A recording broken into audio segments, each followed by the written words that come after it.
Hey, baby girl, I'm about to go hop in the shower. When I get out, we head out to the volleyball tournament, okay? Okay. Oh, can I use my the computer? Oh, yeah, of course, baby. Of course. Hey, baby girl. Yeah. Repetition breeds familiarity. Familiarity breeds comfort. Comfort breeds complacency or success. We're going for the latter rather than the former. All right, good deal. Handle business. Okay. Hey, remember you're a beast out there. Act like it. I will. All right. Let me see what he got in these emails. Spam. Overdue bills. Not surprised.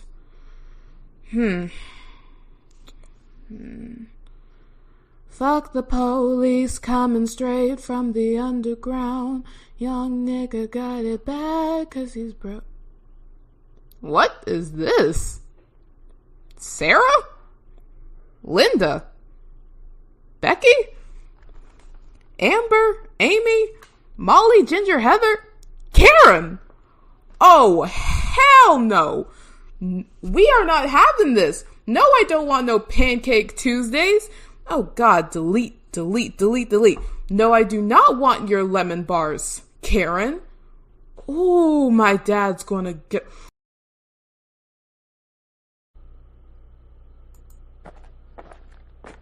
Oh, man, I love the game of golf. It was a beautiful day out here today, wasn't it, baby girl?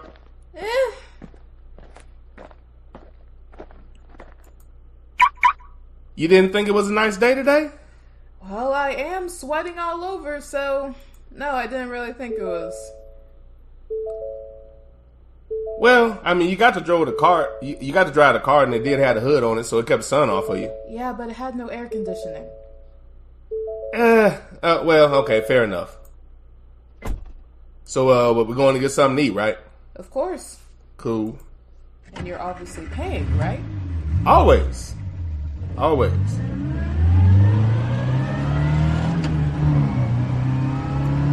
Man, golf is a fun sport. Hey, I drove the ball pretty well today, don't you think? Pretty well to the far right, yeah? But, okay, even though I went right, my iron game was really good, and I was able to fight my way out of that. Yeah, but you hit it into the sand, and you did that quite often, might I add. Even when I went in the sand, my chip was really tight, so I was able to get out of there and get close to the flag. After 3 times. You have to admit, though, my putting game was really good, and it saved me a lot of the times from all of the bad hits I had out in the fairway. And it only took you 11 holes. Listen, until you get a good golfing game, I'm gonna keep giving you shit. I'm improving. I mean, since I've gotten started, haven't I got a lot better? Yes, you've gotten better since your injury. We don't have to talk about my shoulder, but I mean, that's another reason why it's coming along slowly, but, you know, I'm gonna get it. I'm gonna get it. Sure. Okay, where we at? Sidney Jackson said, Ninja, in today's world, calm knowledge discussions on different points of views are becoming rare. As rare as a white person bathing every day using soap and a washcloth.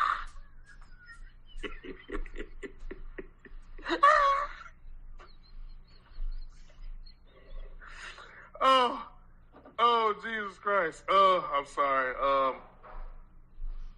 Raider, sorry that you're going to be able to hear this one clearly, but since this is like in your ear, tell me what you, this is, again, this is actually from the individual that just sent this, but, I forgot. I know exactly where that is. I apologize for that pause. What do you think about this one, sir? Coinciding with that chat. White people have never been clean. Not now, not ever. Sir. What? My wife and I have conversations about a certain demographic that strongly believes that getting in the swimming pool is the same as taking a bath. Oh, my God. I've heard that before. And the amount of, true. like, that, so that's, you've experienced We know people. You know people that believe that. The chlorine will clean them. Yes. There's a reason you're supposed to take a shower before you get in the pool. There's a reason. The amount of people that have come out and saying, I only bathe once or twice a week, they're going, you know what they're doing? They're going against what the Moors broke. Europe used to be a very smelly continent until the Moors came and taught them about bathing. Before they thought bathing was an evil thing. So they literally didn't bathe. They literally didn't bathe. And they're like reverting back to that. That's crazy. That's why you're seeing all of this body deodorant. I get it in a pinch, running around doing stuff, but not in place of a shower, which is what a lot of people are going to do. I'm sorry. And a washcloth. And a washcloth, sir. Not a bare naked bar of soap with no type of scrubbing material, but your hands. That's not okay.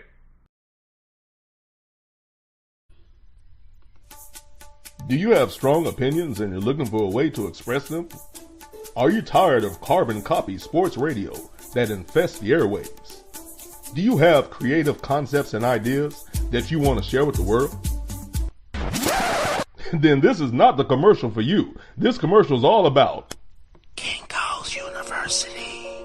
That's right. Kinko's University gets you prepared for the podcasting world when you don't have the chops for it. If you're one of the many people looking to get into podcasting, but you just don't have the skill, Kinko's University is the university for you. I want to do a podcast, but where do I start? And what do I talk about? Kinko's University. Don't worry. Here at Kinko's University, the first thing we teach you about is OPP. That's right.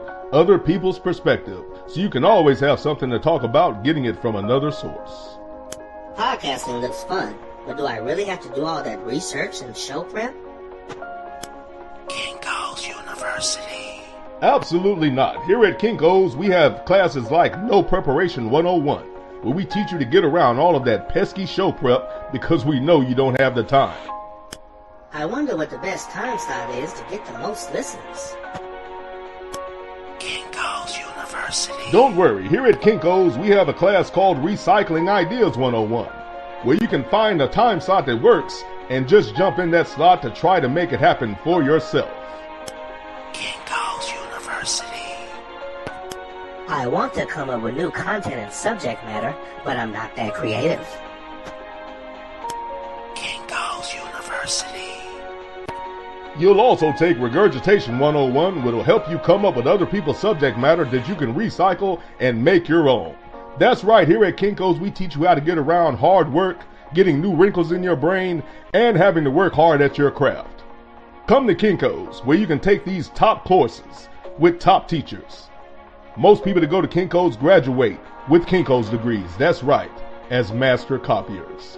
Kinko's University, for the skilled impaired. Kinko's University is not a real university and is not accredited. You don't actually learn any skills. You just learn how to mimic people who have actual skill.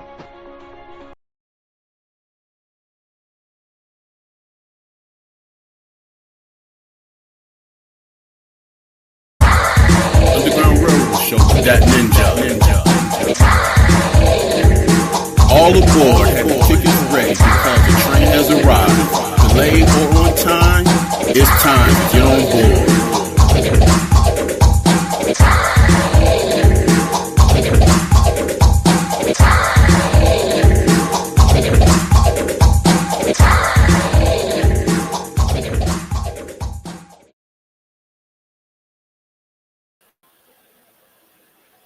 What's going on, fam? This is the Underground Railroad Show, hosted by your boy, That Ninja. Thank you for coming aboard, and I hope you are enjoying the ride thus far. Right off the bat, I know what y'all are saying to me. I know. Something wrong? Yeah. It's just too bad you don't know what it is. Brother. I know. I haven't seen y'all in about 2 weeks. Simply put, life has been life, and I've just been really busy, man. I'm not going to bore you with the details. I've just been incredibly busy. I haven't had time to do a lot of basic things, just reaching out to individuals, things of that nature. So my apologies. I've just been really busy. I've been itching. I've been waiting to get back to the podcasting world. because if I don't relieve this stress, and if I don't get my outlet, if I don't get my therapy, I would have bodies upon bodies upon bodies under me. I need my therapy. So I apologize for the hiatus. I didn't necessarily give a lot of warning, mainly because I had every intention on doing a show, and it just didn't come to fruition. I had a lot of things occur that slowed things down. So my apologies for that, man. But let's get at it. I apologize for the late start. So I'm going to get right at it. It's going to be direct. It's going to be quick. And it's going to be, this is not necessarily going to be a quick show, but with the late start, I'm obviously not going to run a marathon like I have in the past. I'm going to give you some content. It's going to be potent, short yet efficient. This is going to be quick yet efficient, like Rick Pitino impregnating a young lady under a table in a restaurant after hours. True story.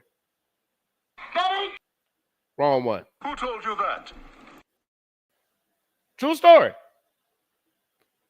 Somewhat quick but efficient. Once again, thank you for coming aboard. The title of today's show is Accountability. Accountability. Just for clarity, to be accountable is for a person, organization, or institution being required or expected to justify their actions or decisions. Once again, being required or expected to justify actions or decisions. Simply being accountable. And I'm going to dive into that shortly. I'll do intros after I give you a little something to think about.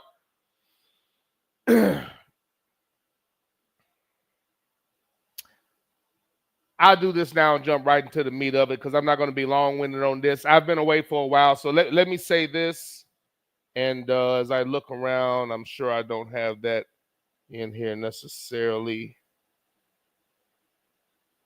But we can make adjustments. Okay, let's go here first. R.I.P. to Malcolm Jamal Warner. Haven't been on air since he unfortunately passed. I'll keep it simple. Didn't do any type of research or anything. Not really, don't have any sound bites lined up. But just crucial part of one's childhood, mine in particular. Just, that image of because I grew up then and I know what it was and I'm seeing what they've done with programming now, it causes me to even further and appreciate even more the shows that were around then and what Mr. Cosby was attempting to do with the programming and the imaging that he put on TV. When I watch those reruns of the Cosby Show on TV One now, they're classic to me. I enjoy those. I try to watch A Different World, and some I enjoy, and then there are some where I'm like, who was the director? Still a great show, and I'm not going to compare the two, but just saying that I enjoy watching those old shows, A Different World, Cosby Show. There were a lot more, actually, but just staying focused on that, I really appreciate that imagery and what he was a part of and what that show helped to manifest, I believe. You were able to have a successful show, and with all of the diversity he had on the show with the different guests, if you go back and look at it, all the people that came through, he never had a moist agenda on one episode, and that was okay. And that was perfectly okay, but I truly appreciate the character that he played, the fact, and when I compare it to what you see on TV now, there's nothing even slightly familiar or similar to the Cosby Show or even the show that David Wayans had, where you just didn't have all of the extra stereotypical bullshit. As a man, just from afar, like anybody in that position, he had the opportunity to just step back, say I'm not in it, and or promote bullshit. He never did that, and he actually spoke out when things were obvious, when you couldn't really and truly with a straight face pretend like you didn't see what was going on. He wasn't somebody that was quiet about it, and I can't imagine that helped him in the world of Hollywood. But just from afar, much respect, appreciate the work that you put in. Hate that man had to go with a young child, so much more to do, so much more life in him. And the water's no joke, even when you can swim. Even when I look for the details, I'm not sure. I know they said him and his daughter were in the water. It's just natural for me to think that he was trying to save her, or maybe they were out there and got caught in the current. something to that effect. I'm not sure. I've heard that he was trying to get her. I've heard other instances where it wasn't the case, so I'm not sure. But the water's no joke. Quick story, Virginia Beach. My daughter wanted to see a beach. Me and my ex went to the beach to see her friend that lived there. Still does. In Hampton, Virginia. Literally right next to Newport News. Like I could walk down the street. I'm in Newport News looking at the shut down projects that Mike Vick grew up in. Look to the left, it's the motherfucking ocean. So we went to Virginia Beach. And, anytime I go to the water, I go swim. So, I'm out there swimming. Now, I went to go swim. Man, I probably was a little far out. And I could see, my ex calling me from the shore. I swam back like, what's up? She said, you are too far out. I don't want to call your mama tell you drowned, something like that. And I looked at her like, why the fuck are you bothering me while I'm swimming? You know what I'm saying? I just swam all the way back. And, my crazy ass, I jumped right back out there. Swam right back to where the fuck I was at. Long story short, I got caught in a wave. Luckily, I didn't panic. And I don't really talk about it like what it was. I think I brought it up before. But that was some scary shit. Like, I remained calm. And I mean, I don't know. I'd say somebody like Raider for life. Maybe the Lord intervened, whatever it was. For whatever reason, I remained calm. I was a strong enough swimmer. But I was out there. I remember when I was swimming out, there was two guys that was, like the buddy system. And they were looking at me like, the fuck is he doing? It wasn't that far out, but I guess it was too damn far, fucking around with the water. The point is, the ocean's a motherfucker. I got caught in the current, and as I started to try to swim back, the current just kept knocking my ass back. Like twice, and on the third time, I just stopped and just waded the water. I said, okay, just calm down. And I just calmed down, waded the water, and the only thing I knew to do was swim like against the current. So every time the wave came, I just went up under it and swam against it. And while it was still, I swam, and when it came, I went up under it and fought it. And I just did that and got all the way to the shore. And I just walked about the beach like everything was everything, but I almost fucking died. The ocean is no motherfucking joke. And I'm a pretty strong swimmer. If I would have panicked, and I almost fucking did, I probably would have been fucked up. But you just saying that you can easily get caught up in the current, man, the ocean's a motherfucker. Because it almost got me in Virginia Beach. So I can only imagine if your daughter's with you and you're trying to, fight that. It's one thing when it's just you to do that and have somebody. That's difficult. You don't know if you got bit by something, stepped on something. It's just horrible all the way around. But, rest in power to him and his family is hopefully, man, his daughter gets the help she needs and she's going to be okay. Hopefully, that's terrible to see. Luckily, she got out. I know that was his main concern. But R.I.P. to Malcolm Jamal Warner, great actor, from afar, appeared to be a great human being. And gone too soon, and horrible way to go, man. The ocean is no joke, whether you can swim or not. It's dangerous out there. I heard Ryan actually talk about that. He said, I know how to beat that. You just swim, you swim against the current. I didn't know that, but that's what I did. It was just the only option I had. I knew I couldn't fight it because I tried to do it 3 times. And I was swimming my ass off. And it was pushing me out. So I just went against the damn current and eventually got where I was going. When the wave came, I rode it and just kept going. And eventually I got there. I couldn't swim straight. That's what I remember. I had no knowledge. So, I don't know. Maybe there was a Lord. I had no knowledge of that. I swam against the current. When Ryan said that, I said, shit, that's what I did. I didn't know that's what you were supposed to do, but it's the only thing that worked. Nothing else will work.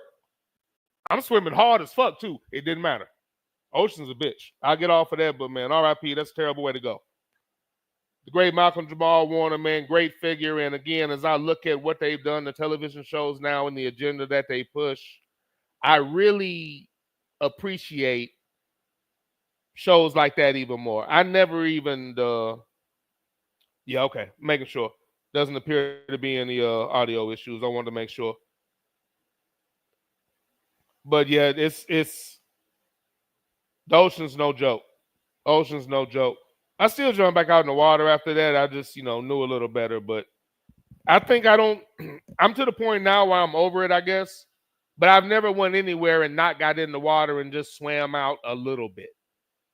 But I'm probably done now. I'm probably done with that now. But, yeah, it's no joke. I'm not going to fool with that shit now. As a matter of fact, I know I'm done with it. I'm not swimming out anymore. I'm done.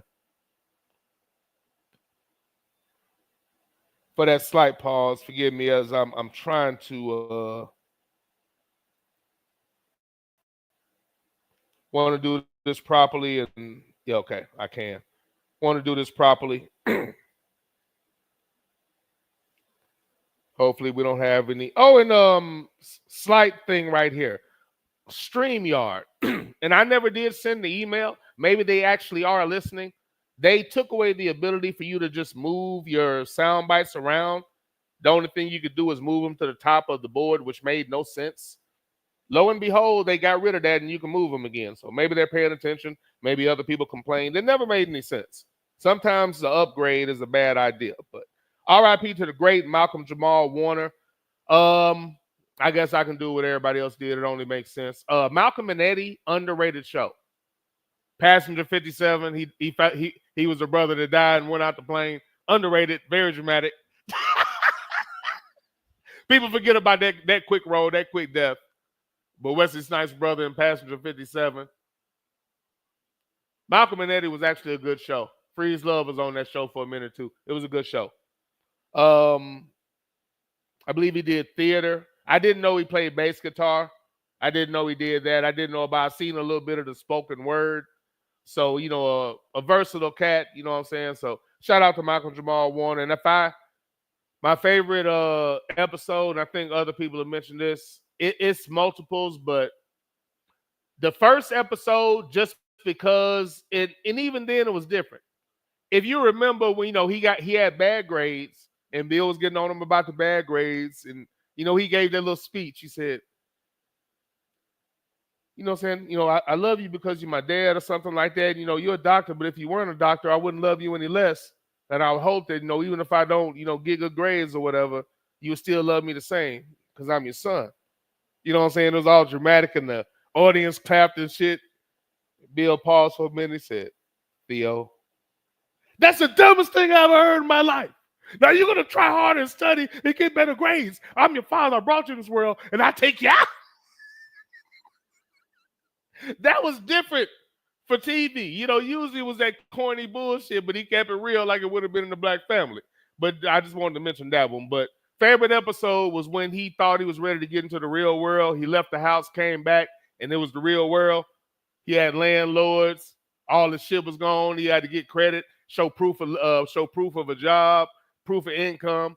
Had to get furniture, had to pay rent, had to get food. You know, they gave him a quick taste of that, and honestly, just practically, man, all of us should have went through that shit to a certain degree to give you a true. Now, a lot of you might have known, but to some people, it's kind of foreign how it really is, and sometimes you need that example, a physical example, to, you know, get you in the right mindset. Like, oh shit, I'm gonna have to, you know what I'm saying? Oh, I got to pay for this. This is all me. My money has to be enough for my bills, my rent or my mortgage. No, I got to buy my groceries. I got to have a car. I got to put gas in it. I got to make some money. You know, that can flip your whole mindset. And again, you know, that seems like something that, well, of course, but that physical example, I think, is crucial. That was such a great episode because it was funny. And honestly, that example is a great fucking example to go through. It's a great example to go through. And the way he was innovative and brought Cockroach into it as his attorney, and Cockroach is doing a white dude's voice.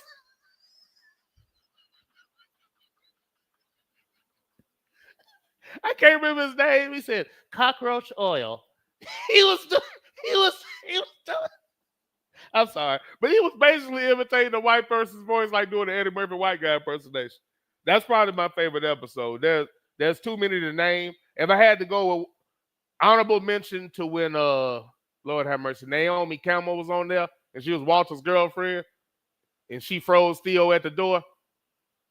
And the episode where they had the party, and they tore the damn house up, and Bill took his ass to the.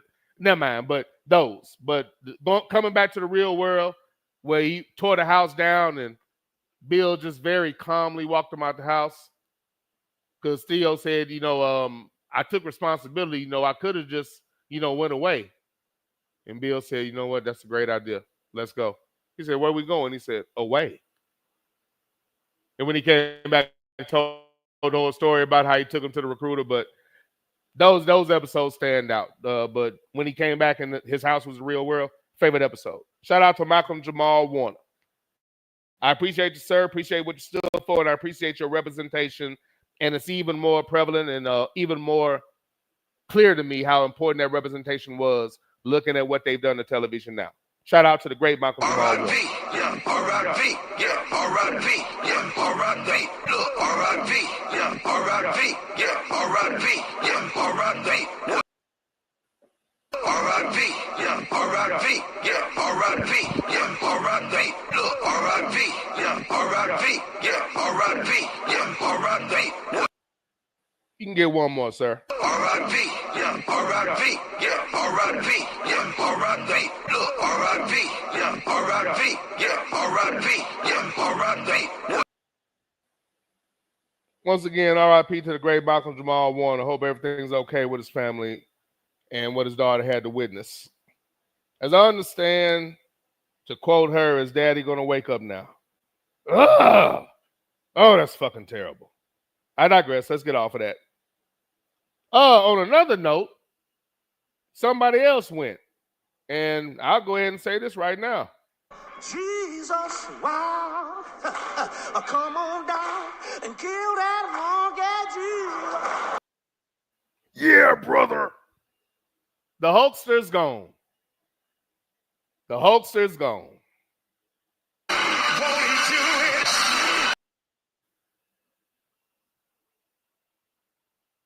If you remember when that little illustration, quote unquote, leaked, the end quote was, if you're going to be with a nigga, at least let it be a rich nigga. My daughter traded sides. I'm going to have to cut her loose. A lot of quotes. And at the end of the day, that was your heart. Now, what he said in an apology on this show, and I'm not going to play the clip because I can't on this platform. He said, you know, it was the worst day of my life. I think they took him out to Wrestling Hall of Fame and all of that. He said, I really regret it. I'm very sorry. You know, I said what I said, and this is what and when he said this, that's when I knew he was full of shit. Because at the end of the day, you just spoke your heart. But, his excuse was, I was going through a lot. I think he's talking about the divorce, my wife and kids. I was going through a lot at the time. That has nothing to do with what you were talking about. No matter what I'm going through, I won't even run the example. I'm pretty much the same all the time. If I'm going through something and I react emotionally, that's still on me. That's not an excuse for what you said or did. You just spoke your heart. If that wasn't in your heart, that wouldn't have came out.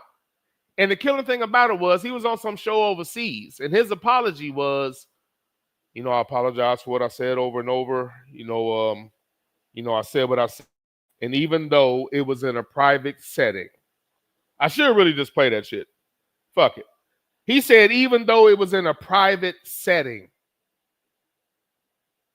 So you don't regret saying it. You're just saying I said it in the privacy of my own home. What's the problem? Well, if you're saying something righteous, you should be able to justify it. At the end of the day, there's no accountability, sir. You weren't accountable for what you did, and that's the issue. Death sucks for any damn body. But I'm not going to waste any energy and or empathy on somebody that obviously didn't give a damn about me. I'm not going to do that. All the little Hulkamaniacs. Hey, it is what it is. What the hell did you just say? What the hell did you just say? Nigger, brother. What the hell did you just say?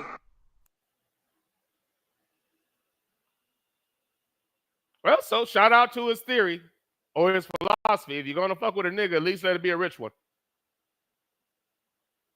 I digress. Again, shout out to Michael Jamal Warner. The other one? Jesus, wow. Come on down and kill that long Jesus. He wasn't accountable.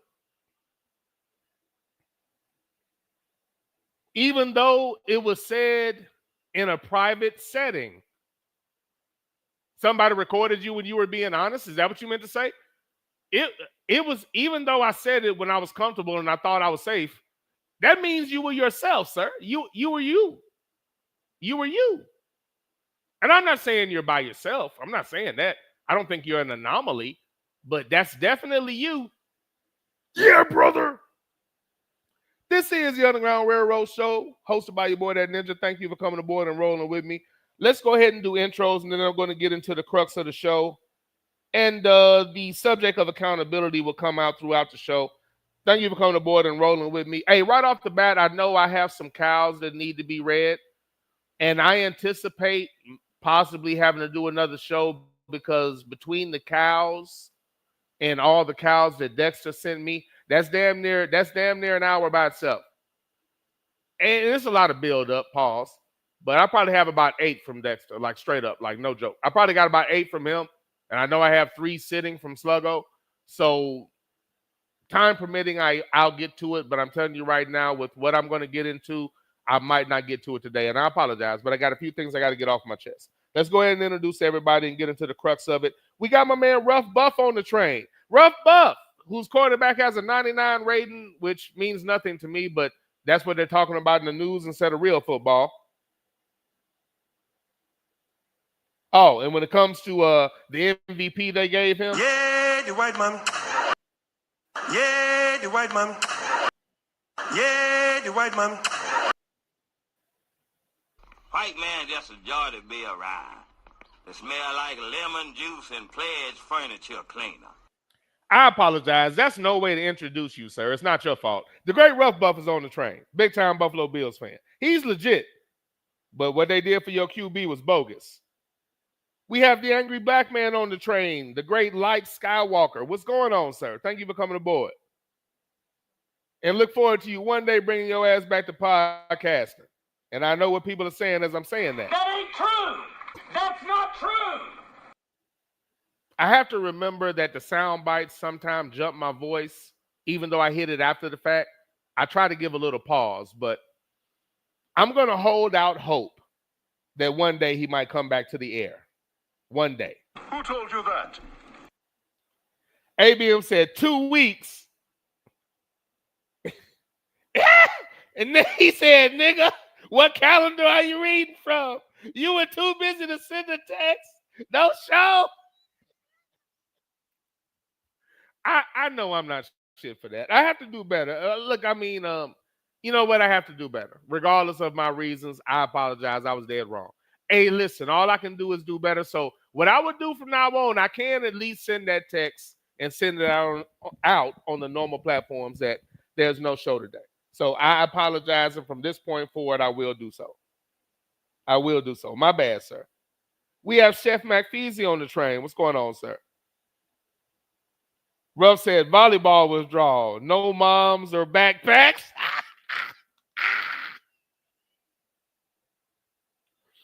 No moms or backpacks.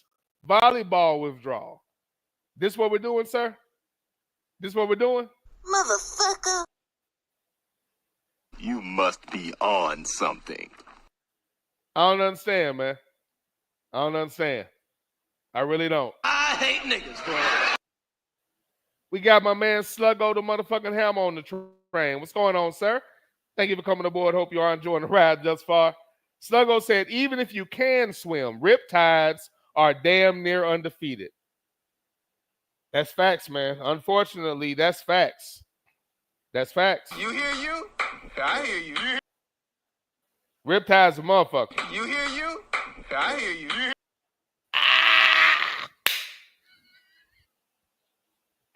ABM said, she said, Nick, bring your little short ass in closer to the sand. She was genuinely concerned, but I mean, I exuded a lot of energy going back like that. I mean, you know, luckily I was in decent shape or whatever. Luckily, thank God for that. But yeah, I mean that just may have been some divine intervention because for whatever reason I didn't panic. After the third time, when I noticed no matter how hard I swam, that shit didn't matter. I said, okay, you got to do something different, nigga. Wade the water, catch your breath. All right, so what do we need to do here? That's not working. So let me duck under the current. I just ducked every time that wave came that was pushing me back. I just swam under that shit and swam against it. I just kept doing that. But that's just a motherfucker, man. And I mean, looking back on it, I guess she was right. Sluggo said, Nick, calm down. I did. Sluggo said Nick calmed down and started talking to himself. 1,000%. Out loud, nigga. Out loud. Okay. That's not working. So I'm good. Let's wade the water. Let's think about this. I just swam under the current. And while it wasn't there, I just swam where I could go. The only way I could go was against the thing. I knew that's all I could do, so I just did it. Luckily, that shit worked. Jesus Christ. ABM said motherfuckers get caught in those currents and riptides in those Midwest lakes like Lake Michigan. The natural body of water is no joke, man. Sluggo said you're supposed to swim parallel out of it. That's what I did. I didn't know, but that's what I ended up doing. But that's the only thing there was to do. ABM said, Nick, quote, I'm a strong swimmer. Like he was on the 1996 Olympic swim team.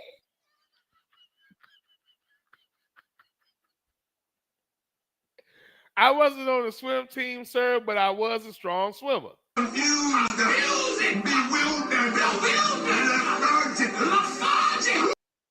Just saying, I don't understand why you coming for me. I don't understand. I hate niggas, bro.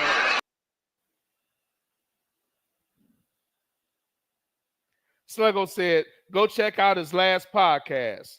That type of show will have the whites mad.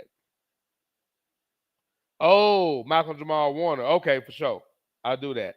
Matt Feezy said those underground currents are no joke. No joke at all.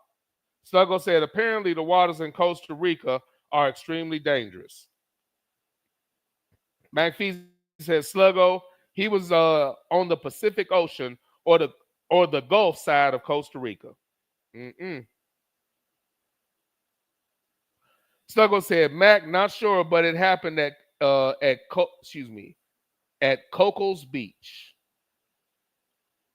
I believe that's the proper pronunciation, but if not, I apologize. Mac Feezy said, after checking, he was on the Gulf side of Costa Rica, and those waters are definitely dangerous.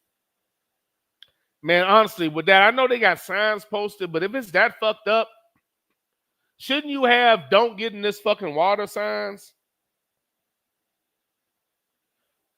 Oh, okay. I'm sorry. Togo was asking me a question. He wants to know what platform are people chatting on. Twitch, sir. Twitch. Let me send him that message. We're on Twitch, sir. I guess I could have just said that instead of typing it. That's kind of goofy. You're obviously listening. Twitch. Go to Twitch and look up that ninja and you'll find it. I've tried to do it on YouTube and it hasn't worked out for me. Jungle Brother has been on TikTok. I literally just downloaded, honestly, slow down. I just downloaded it, and that was just so I could listen to a show the other day. So, I mean, we'll see.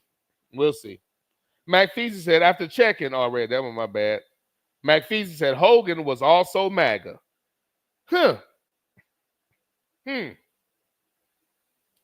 Well, things happen. Things happen. ABM said, Brooke Hogan definitely belongs to the streets now. Belongs to the streets is hysterical. But you're probably right. You're probably right. And this is the Underground Railroad Show hosted by your boy, That Ninja, broadcasting on Twitch, Facebook, and YouTube. I guess I should say that. Definitely belongs to the streets, sir. Definitely. Stop doing that to her, brother.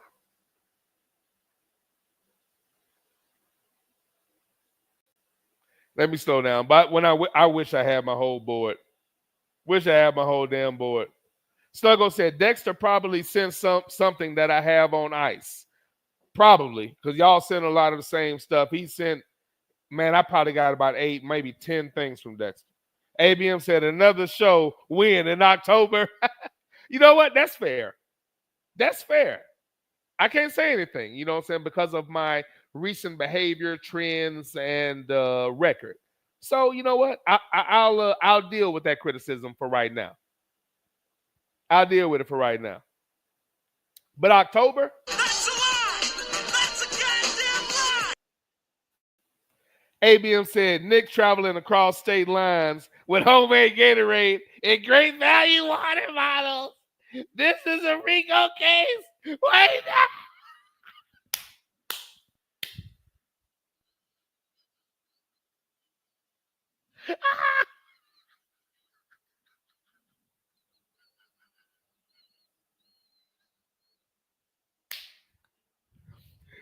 Man, you make it sound so bad when you say great value water bottles.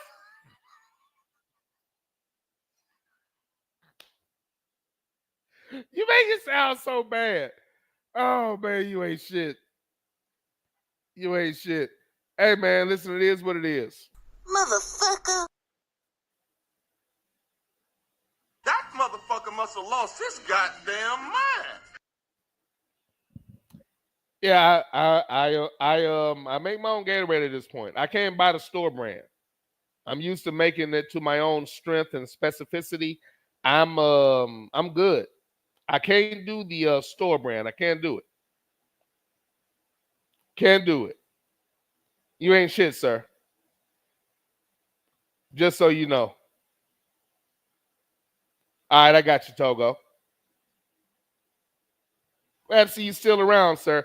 Now, that's the man we need to talk to right there about how it really is over there. Hey, man, you know, I'm on air, but let me not say that out loud. That's something that needs to be done. Hey, man, listen, making your own Gatorade is where it's at. Trust me. We got my man 334 Bam on the train. What's going on, sir? Thank you for coming aboard, man. Hope you're enjoying the ride thus far. Obviously, we got my man Togo Uganda on the train. I'm sorry, CT on the train, whether present or not. Sluggo said, I spent the last couple of weeks around a lot of water, and all I did was share it. All I did was stare at it and or dip my toes. Definitely not playing with that fire. Yeah, I'm probably done with that. Now, I'll still get in and swim. I'm just not going out to the abyss anymore. I'm done with that. I'm done with that. I can look and see how strong a little current is, but yeah, I'm not going to go out to the abyss, but I'll go out far enough to say I swim. I'm not against that, but I'm not going to make it a point to do that shit anymore. Not at all. Next man aboard the train. Still going to come aboard the train to a bomb drop for slapping the sauce out of his wife's hands when she tried to apply it to my ribs. True story. True story. For this, he will forever be a legend. You heard him in the opening with a classic text that led to a conversation between myself and the great Raider for Life, who spoke about his own experiences, unprompted, no kind of setup, spoke about his own experiences in reference to the chat from Sidney Jackson on the sanitation of a certain ethnic group. But the great Sidney Jackson is aboard the train.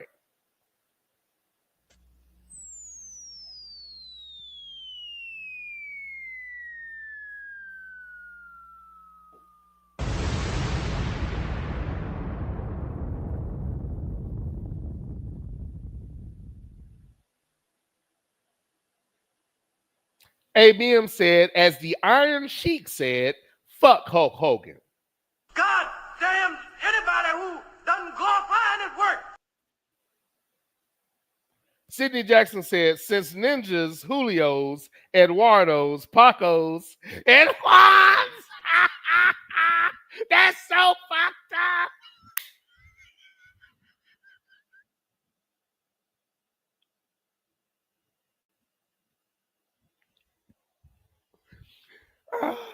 That's so fucked from Sidney Jackson. Since ninjas, Julios, Eduardos, Pacos, and Juans are afraid of ice, ninjas forced to work long hours, and the shows have to be.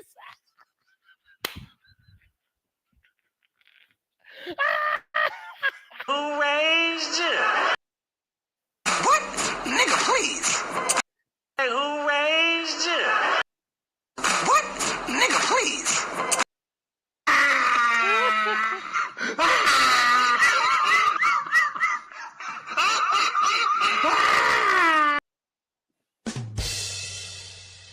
Sydney, you're not shit. After that entire elaborate intro, this is what you do.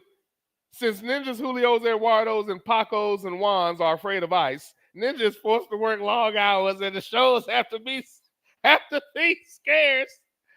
I'm sorry.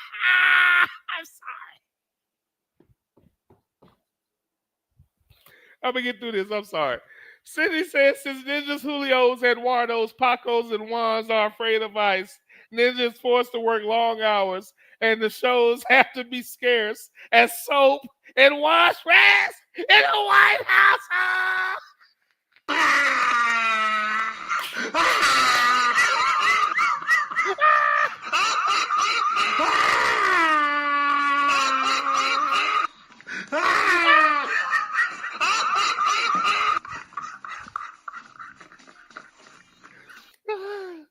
Oh, shit. I'm sorry. So unprofessional. Oh, shit. I miss y'all.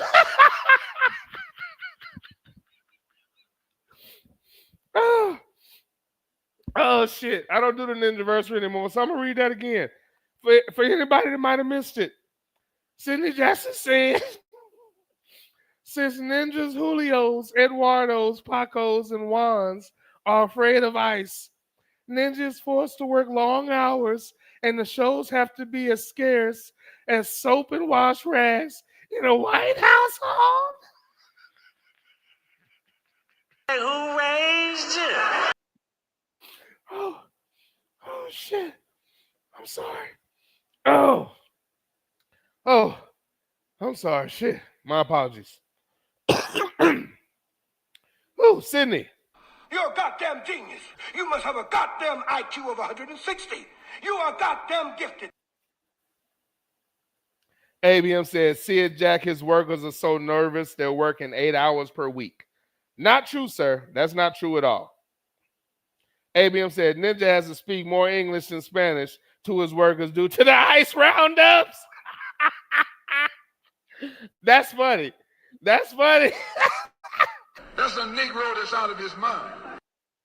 That's pretty good. That's funny.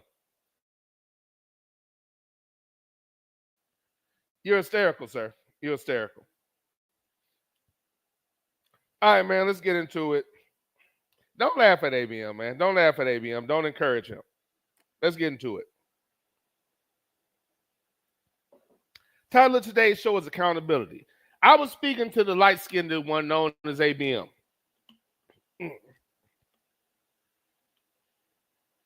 And we were speaking about, just having a random conversation. And we were talking about something in particular.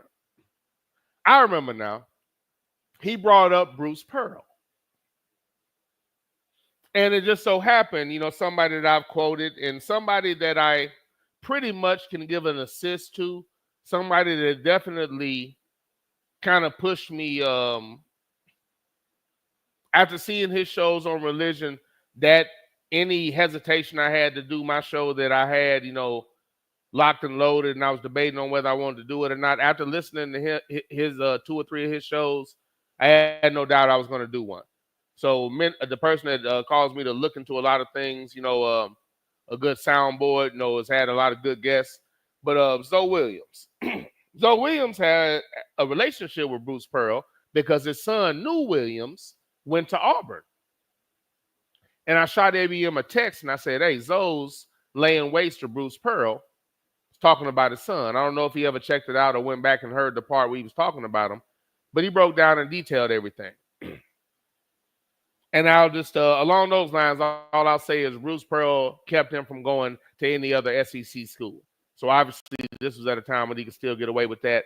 And again, if he's not good enough to start for you or play for you, I don't know why you have a problem with him going somewhere else. But things like that are why I'll never have a problem with the portal, and I'll never fall victim to what I consider to be an obvious attempt to vilify it and show it in a negative light. But behind closed doors, a lot of whites were doing a lot of evil shit to kids, like not allowing them to go to a school that might have wanted them when they weren't even using them and or were punishing them for whatever. But Zoe was just talking about that, and I won't get into that, but I thought it was interesting that, when myself and ABM were talking about him, that Zoe happened to be talking about him on that day because, we were talking about what he said. And that's what I wanted to get into. Accountability.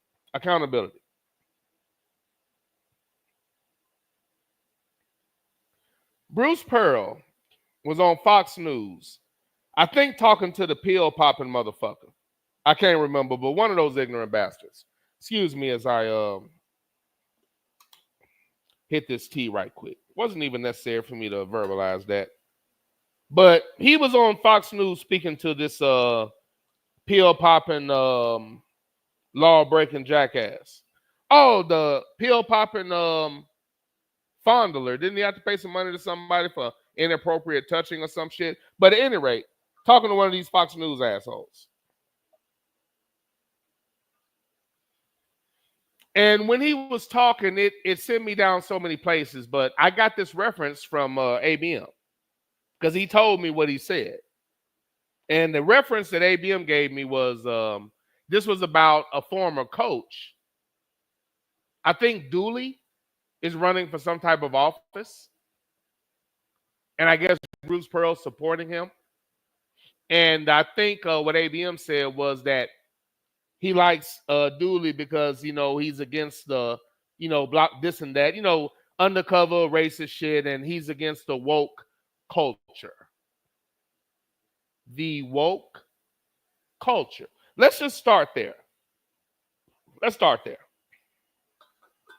I'm very annoyed by the way the White Amerikkka is so unaccountable that a portion, and again, if this doesn't apply to you, it doesn't apply to you. If this is an excuse for you to act out your fantasies, you're already fucked up. So do what you do. But the lack of accountability is so immense that when I listened to this, Bruce Pearl said some of the most ignorant shit, but this is a common mindset of the average white person in America. So I'm going to play this little clip and pause it and break down each thing that he says and, run it through the translator. But the lack of accountability is why he gets on here and says all of this dumb shit. And again, let me say this again, and I did a show about this. Psychopathy. The characteristics of a psychopath are someone that feels no empathy. And if they're held accountable, they feel attacked and they will lash out. Incapable of understanding that they're in the wrong. And the only cure is isolation or death. Once again, psychopathy, being a psychopath. The characteristics of a psychopath are as follows. Someone that cannot be held accountable. That when you attempt to hold them accountable, they lash out and blame others. They feel absolutely no empathy for others, but will get basically, they don't mind doing wrong, but if you tell them they're doing wrong, now there's a problem. So understanding that definition, just listen and pay attention to some of the things that are said. I'm hoping that this is audible because this isn't necessarily a saved clip. And this also lends to another thing. They also used another individual. Well, I'll say it now. They used Obama as a way to justify their own ignorance, short-sightedness, and poor upbringing. And I'm going to break this down as he says what he says, but there's a bigger issue. Tommy Tuberville showing his ass. This is a former coach at a major university that used to coach and recruit our kids. Again, I'll never have a problem with the portal and kids being able to leave because a lot of these coaches are fucked up, just like Tommy Tuberville and Bruce Pearl. They're not the exception. They're just talking. That's all. That's why the Dooley guy's running. Maybe I'm wrong about the name, but whoever's running, he's running on popularity. If you look at let's not even go there right now. But if you look at the climate, why wouldn't you run on popularity? This is the Distinguished Gentleman all over again. That was a brilliant movie and it's underrated. When Eddie Murphy did The Distinguished Gentleman, I promise you that's what we're living in right now. Popularity, goofy shit. It's just right out. This is that movie he made so many goddamn years ago. But let me stay where I'm at. Bruce Pearl exemplified, and I think he stood as a shining example and somewhat of a model and a template for the way that white America thinks. So let's go here, and I'll double check the chat to make sure that you hear me, but I'll be able to see the sound on here. So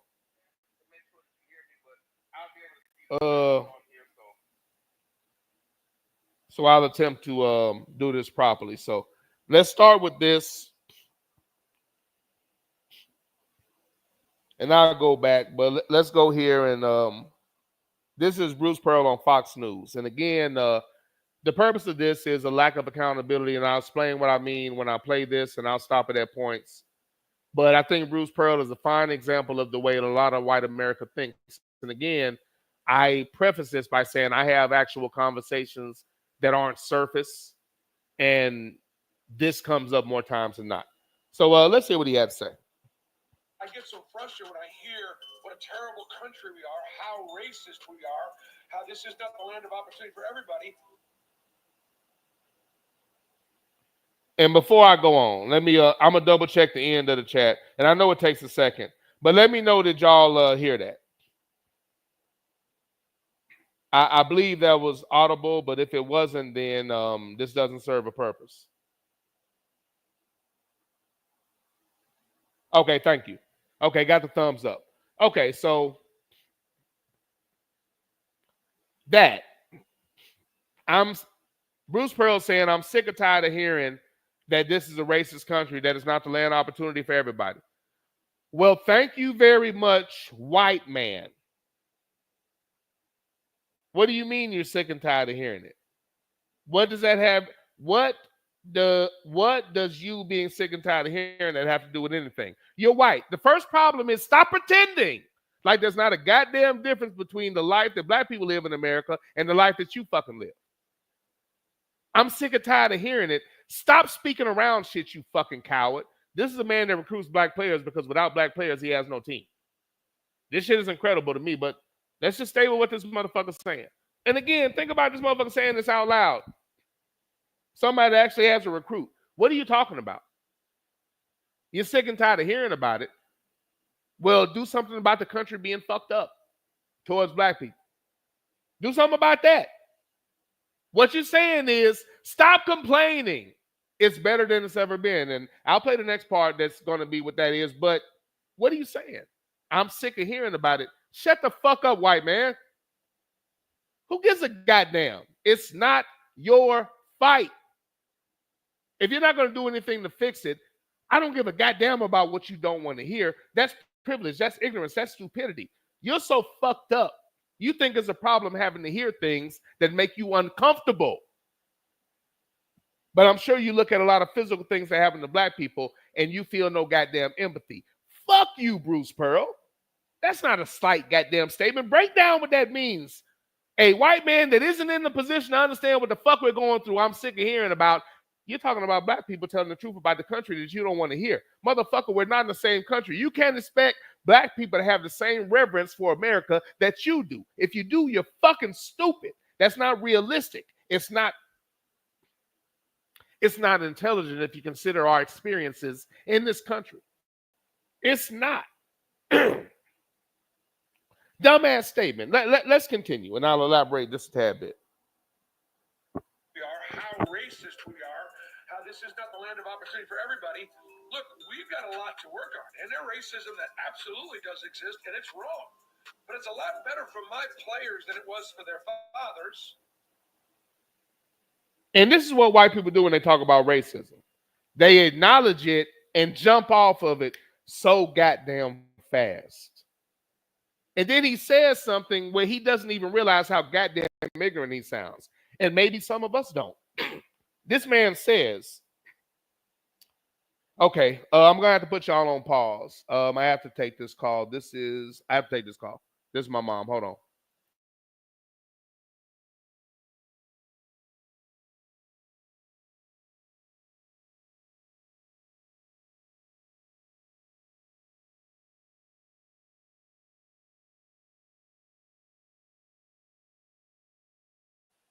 Sorry, there's a lot of things going on. I was just making sure she was good. Okay, just making sure she was good. All right, I apologize, but he did something right there where I don't even think he understands his ignorance, so maybe he does. I'm sick of hearing about that. What you're really saying is stop complaining because it's better for you than it was for your father. What you're saying is we gave you a little bit, nigga, shut up. Fuck you. They want praise for not being as fucked up as their fathers and grandfathers were. No, bruh. Not when you're screaming there's no racism. You want credit for not being an ignorant piece of shit? No. You don't get any credit for not being or not enacting the values and actions of a psychopath. You don't get credit for that. You're standing on it's better for you now than it was for your father. Well, goddamn. Hallelujah, motherfucker. That's great. What are you talking about? Number one, speaking about this as if you truly understand is disrespectful. Who told you that? Why are you talking? That ain't true. That's not true.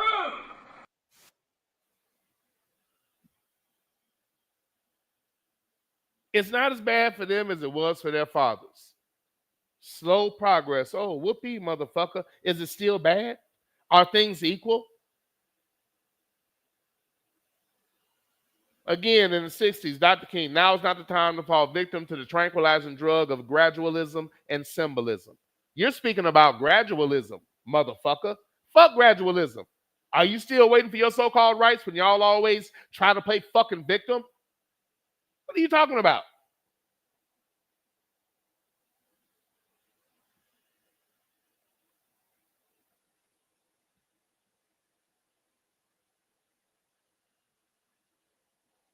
Bruce continues. But it's a lot better for my players than it was for their fathers, or for their fathers' fathers, or their fathers' fathers. And so I want my guys to recognize there are going to be obstacles, but not roadblocks. And that's what Barack Obama did. However, as our president, other than just love listening to him talk because he's such a great orator, I disagree with so many of his policies.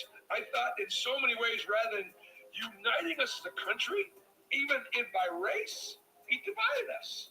Everything was black and white. Everything was the obstacles that were against, my. Okay, let me pause that.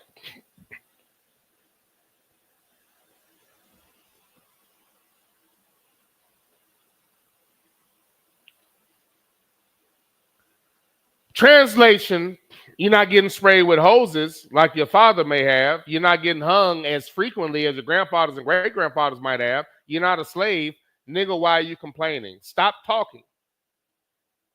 Keep in mind that when the whites get upset, they attack the country they say they love.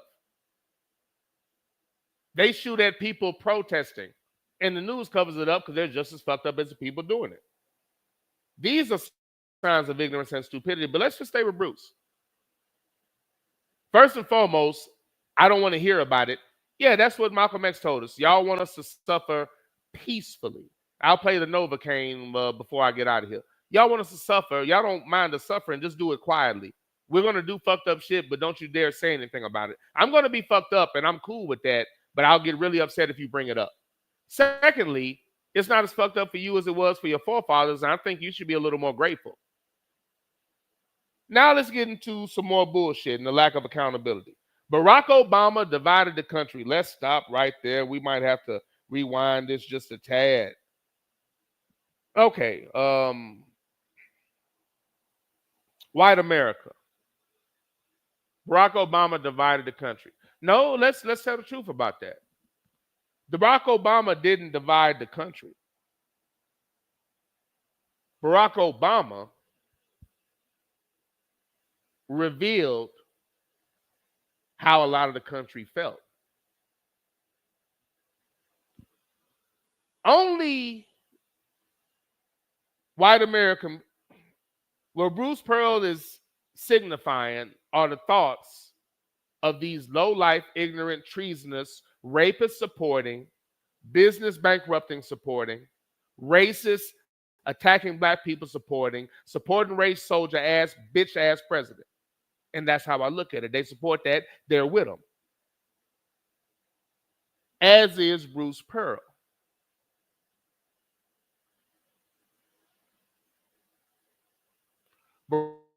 Barack Obama divided the country? No. Barack Obama reminded people how poorly raised and ignorant most of you are for these reasons. When he was running, most of you were so fucking ignorant, so goddamn stupid. And I know you want to go back to he got elected. Yeah, he should have been elected. He was the more qualified person in that race. You want credit for doing what you were supposed to do. The point is, it pulled the cover off of so many. I'll do it in a small sense. Classmate, and after I make this point, I'll read some chat and get to the rest of this. Classmate, when this first started happening, so many white people felt they were under attack and felt they had to say something, and you really need to break this down and think about it. The reason why they were so comfortable posting ignorant shit and saying dumb shit was because so many of their friends, or most of them, felt that way. Nope, people aren't brave. People don't have their own opinions. Most people are fucking cowards and sheep. Most people will not post things unless they know other people will agree with it. They're too scared to do that. They're not going to say the things I'm going to say after I get done with this, because this is one side that we need to speak about, where they're using President Obama to justify their fucking ignorance. He didn't divide the country. Again, I disagree with so many of his policies. No, that's white speak. Tell me what policies you disagree with. I've had that conversation with many white people. I don't have service conversations. None of them can never tell me policies. The only thing they have is health care. That's it. I said health care has nothing to do with the "he's not my president" stickers, all the black jokes, and all of your ignorance coming out. The only thing he did was show or give a good look at what the country really is. Divide the country. Okay. That classmate came out and was saying a lot of slick shit. He went to a school with us.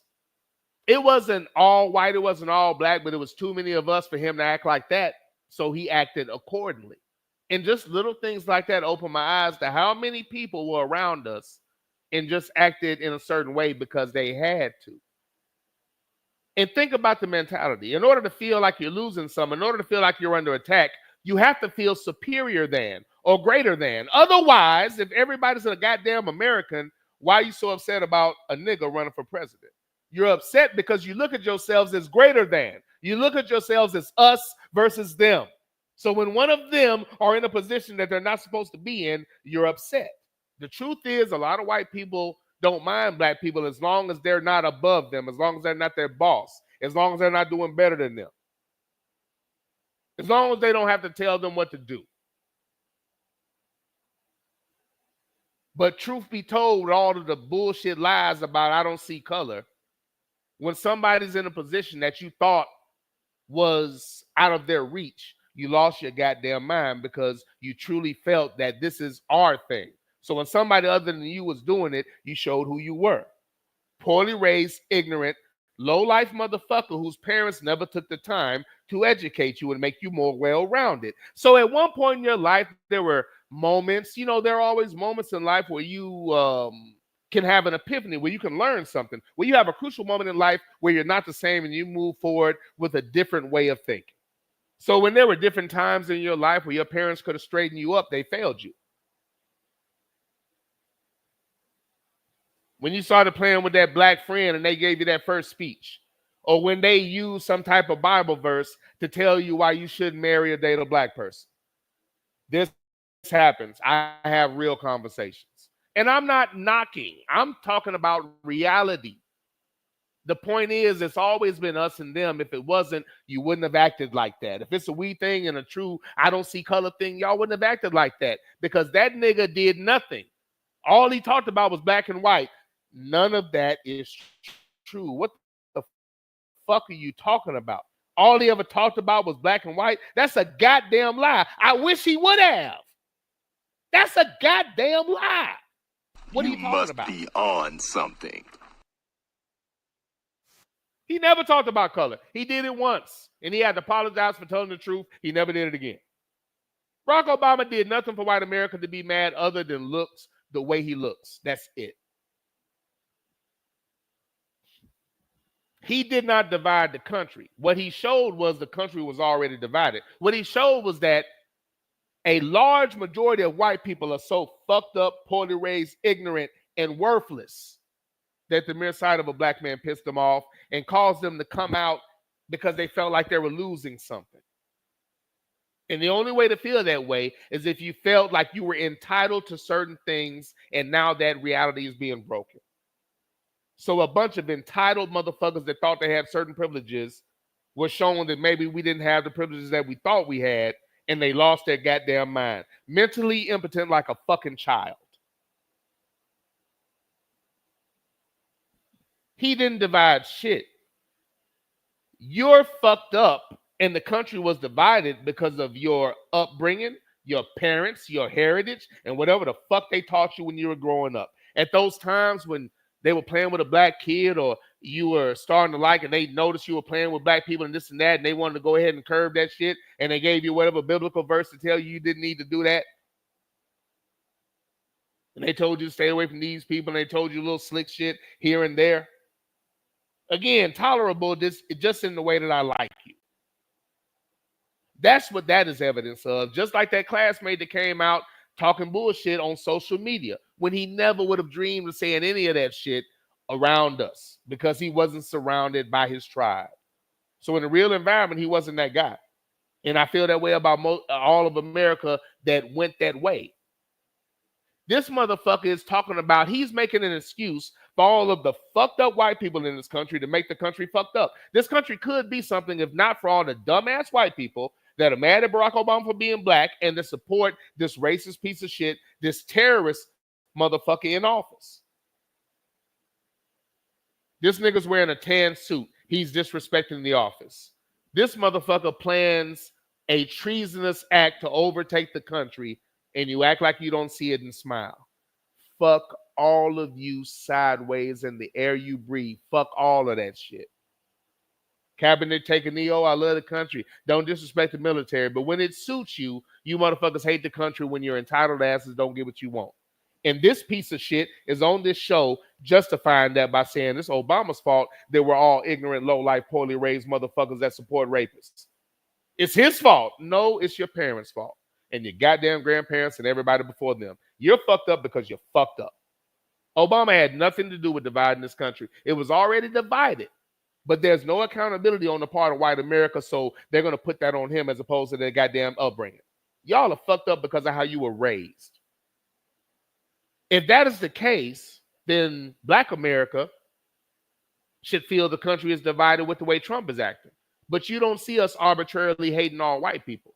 I'm not saying in some instances we shouldn't have a different perspective, but we're not doing that. If anything, ninjas are doubling down. Is it that we're better than you? Do you consider us weaker? Are you just as stupid? What is it?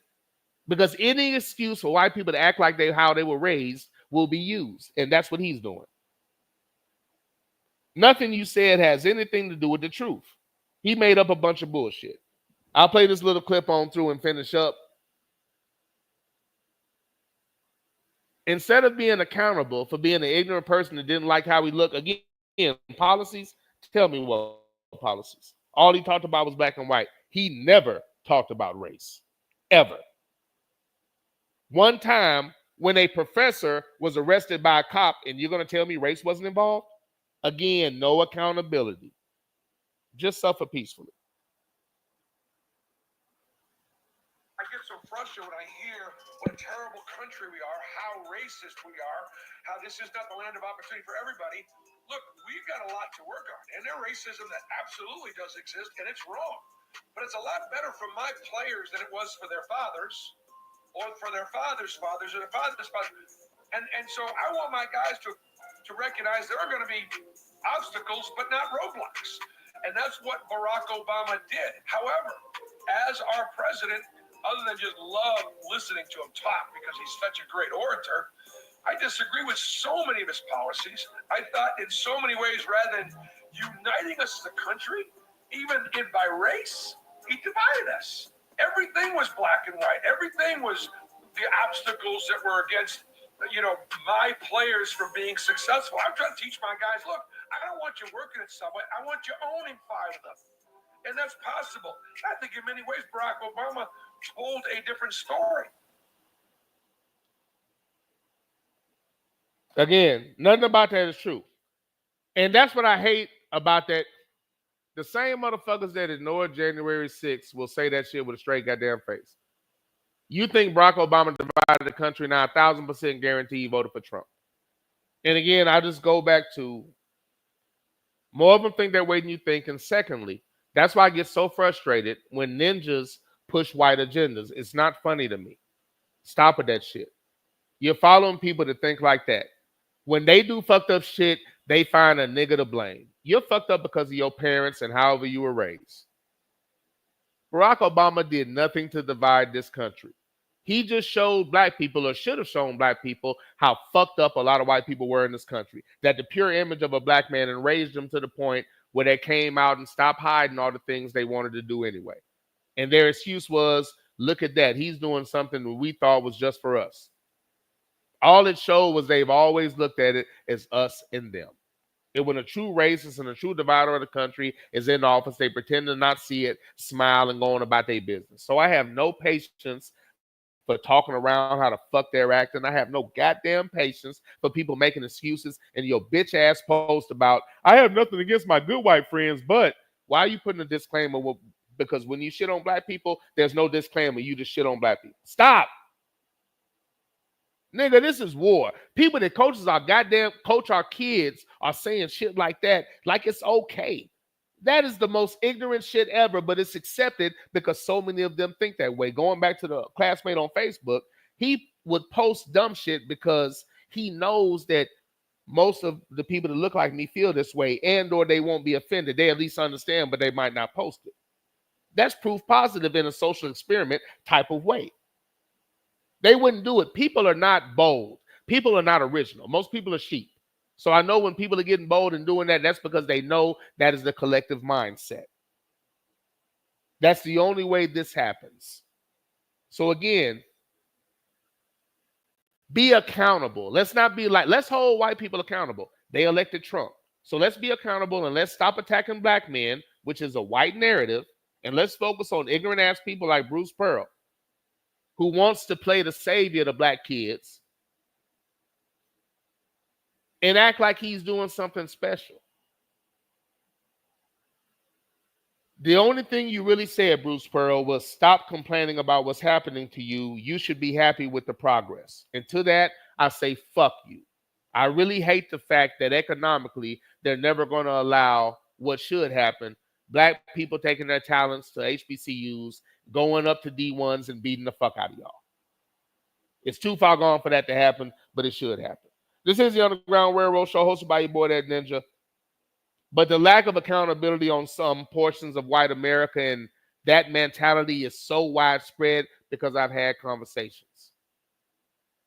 And to look for a reason to justify your ignorance. Nothing I say can turn you into an ignorant motherfucker. If that was true, black people would be taking out white people left and right because of the actions of the country. If you're going to try to justify what you do by the actions of a few, we have a much greater case for that. Way before electing this motherfucker. But we're not acting like that because we are naturally not savage, ignorant bastards. And sometimes I wish we were. I swear I do. We're too fucking nice. We're way too fucking nice. I digress. But when ABM talked about that, it infuriated me. And when I went and saw what he said, I said, this ignorant bastard. There are a lot of things to say about Obama's presidency, but at no point did he divide the country. How dare you blame him for your piss poor upbringing, your heritage, your bloodstream, and the way you are? That's your parents. That's your upbringing. That's all the times when they could have corrected you when they told you dumb shit. That's on you. You look at it as us and them. You want your advantage. And you just said that in that stupid ass statement. In the 60s, gradualism was bullshit, and you're telling us gradualism is okay. Fuck you. Motherfucker. You know what I heard? All I heard when he was talking? Who this nigga on that name? Chef Matt Feasy said replay it again, and that might have been a little while back. I'll tell you what, I'll do it one more time. I'll do it one more time just in case. And that might have been good enough. I'll tell you what, I'll do that one more time just in case you missed it, and then I'm gonna read the chat. So this is Bruce Pearl again in its entirety for those that might have missed it.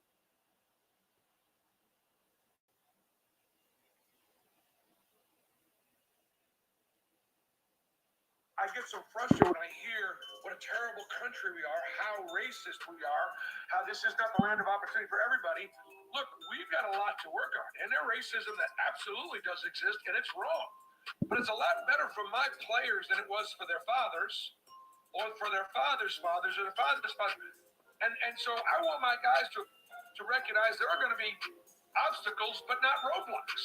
And that's what Barack Obama did. However, as our president, other than just love listening to him talk because he's such a great orator, I disagree with so many of his policies. I thought in so many ways, rather than uniting us as a country, even by race, he divided us. Everything was black and white. Everything was the obstacles that were against, my players from being successful. I'm trying to teach my guys, look, I don't want you working at Subway. I want you owning 5 of them. And that's possible. I think in many ways, Barack Obama told a different story. And again, what? I mean, yeah, you like the ninjas to play ball for you, but what about all the ninjas you won't even look at and say, what are you talking about? Never mind. Let me read the chat. He said so much stupid shit. There was so much stupid shit in there.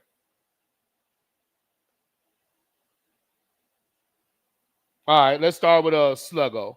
Sluggo said, Derek Dooley. I love when they send dog whistles that they assume no one else can hear. Yeah, Derek Dooley. That's the one. And again, popularity contest type thing. ABM said, Paul Levesque has the New Day out here dressed like grieving women in black. Wait a minute. ABM said, Paul Levesque has the New Day out here dressing like a grieving woman in black. Shaking my head. I'm not sure who you're referring to, sir. ABM said, yep, Dooley is running for senator here in Georgia next year. He was the failed Tennessee coach. Dooley, I thought so. Okay, that's what Mac Feasy said. We played it again a lot earlier. I just did it one more time for clarity. Sluggo said he doesn't need to recruit black players anymore so he can unveil his true racist character. True. Sydney said, I hope all ninjas refuse to play for that Nabisco. Sluggo said, unfortunately, even if he was still coaching ninjas, would still line up to play for him, much like the ninjas who still play for Dabo Luther the King. True, man. And it's unfortunate. It's unfortunate. That motherfucker must have lost his goddamn mind. It's unfortunate, man. And to all of those coaches. You rotten bugs! You're all garbage! All of you! You gonna get us in trouble. You black, you live in America, you in trouble. I can't get you in no trouble. That is unfortunate. Dabo Sweeney still gets recruits after all that crazy shit he said. Got Bruce Pearl doing what he's doing. Sluggo says somebody should have thrown a projectile towards him. I agree. A straight projectile. Really, Bruce Pearl? You blind motherfucker.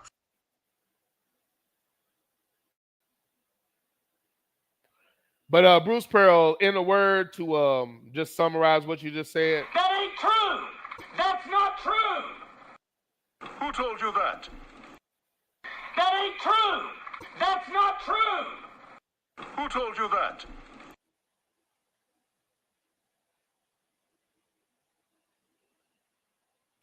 Mac Feasy said, it's because Bruce Pearl and other like-minded whites don't like the truth when it comes to racism in America, because it makes them uncomfortable from a lack of accountability, because the viewpoint of Amerikkਾ is a white utopia where ninjas knew their place and whites can roam freely and do whatever.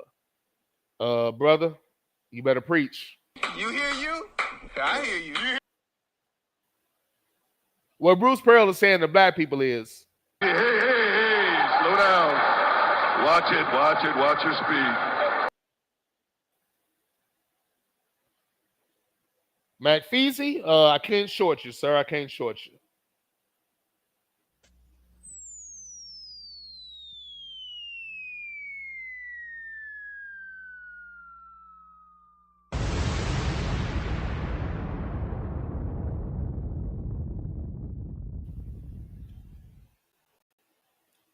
Sluggo saying, preach, Mac. Couldn't agree more. Again, Bruce Pearl. Who raised you?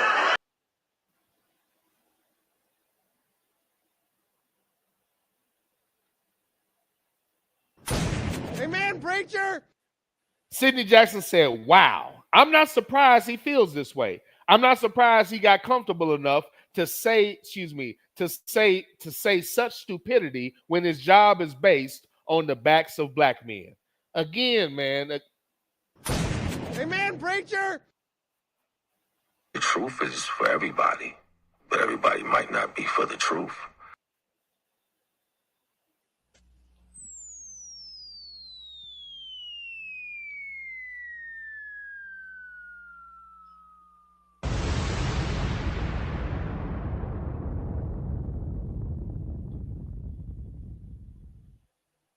Sidney Jackson saying, preach, Sluggo.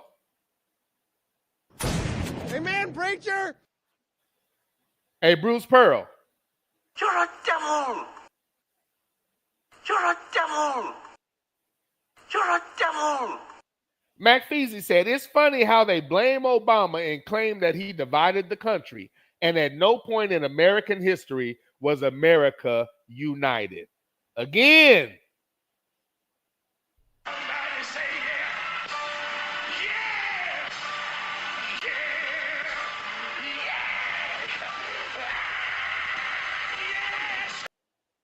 The truth is for everybody, but everybody might not be for the truth. ABM said the Auburn basketball coach is a cheating snitch Jew. He cheated at Iowa, lied on Coach Jimmy Collin and Illinois recruitment of Deion Thomas, cheated and got Southern Indiana put on probation after he left, violated rules at Tennessee, and is a piece of shit that Auburn hired and loves. And again, the truth is for everybody, but everybody might not be for the truth. Sir, I'm not going to short you.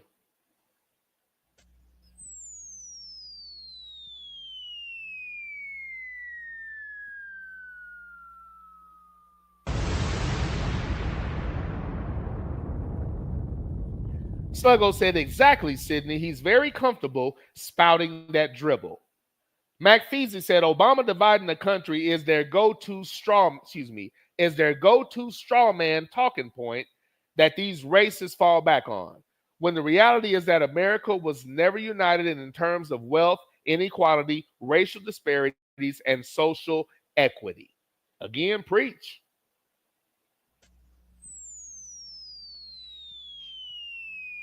Preach. It's so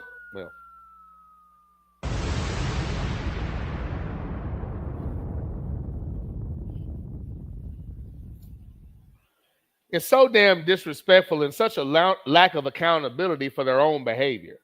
Because if you're saying you're being forced to act like this because of what's happening, that means black people should have quite frankly fucked up most white people in this country by now. And since we haven't, all of you can shut the fuck up with your weak asses. If we're not behaving in that manner, white people have no goddamn business doing that. If they are and we're not, then something's fucking wrong with that picture.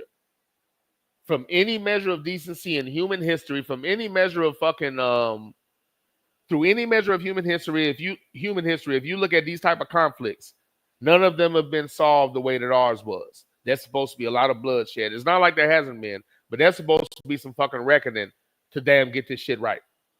Or at least an acknowledgement of what the fuck happened, and we're not getting either. And that shit's just not gonna fly. And when the other side should be grateful that we're not clowning, they're fucking lashing out because they don't feel like we're grateful enough. I can't think of a more ignorant group of motherfuckers to not give a fuck about. And if this doesn't apply for you, it doesn't apply. But every Trump voting motherfucker pretending like you don't know what you're doing, running around with your rebel flags, trying to act out and attack people when you think you might have the advantage. Fuck all of y'all in the air you breathe. You don't love this country. The only thing you consistently love and support is white ignorance. And that's what you did when you supported somebody that committed treason against your country that you pretend that you love when it's convenient for you. And not enough people to call them out on that. They don't deserve any slack for that shit, man. Fuck they feelings. You are what the fuck you are. Mac Feezy said, Ninja, what whites like Pearl are doing is playing victimhood when they're being held accountable. Again, preach on that, because again, I've had these conversations, and that is a consistent thing. And that's why I said that I believe he is a template for the way that a lot of them think, and the way that they try to bullshit through their damn lack of accountability. And the killing thing about it is in any other situation, they want to hold people accountable when they're never fucking accountable when it comes to their bullshit. And the only rationale to that, the only way that I can justify it mentally, and what I mean by that is what I do out of habit. Anytime I see a situation, the first thing I do mentally, I don't even think about it. It just happens. The first thing I do is put myself, or do my best to put myself in that person's shoes to try to figure out how they felt in that situation or what made them act in that way. And if I can't find some type of way to rationalize it, and that's when I tend to get upset. And I can't rationalize a group of people with every privilege in the world complaining because every now and again they get held accountable. Not when they act the way they do towards us, when they pretend like they don't see the things that we deal with, but they want sympathy for accountability, or occasionally being held accountable, or occasionally having something not go their fucking way when there's never any empathy towards us. I don't give a fuck. It needs to happen more often.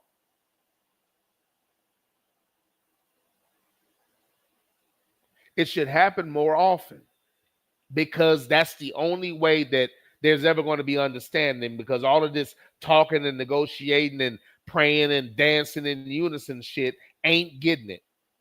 They have to go through something. I digress. Back to the chat. Mac Feezy said, roadblocks are obstacles, you dumbass. It's the same damn thing. And to pretend like he doesn't understand the difference. The difference is, okay, so what you're saying, that 10 black people in Buffalo didn't get killed by a cracker who had racist paraphernalia all over him, had an AR-15 with racist epithets all over it, had a live stream where other racists were watching it because they knew it was coming, which means they could have reported it, but why do that? That would fuck up their TV experience. That's a small goddamn section of America. The motherfucking Jacksonville, that's a small section of America. That doesn't happen. That doesn't happen to Jewish people. Happens to us in this country, though.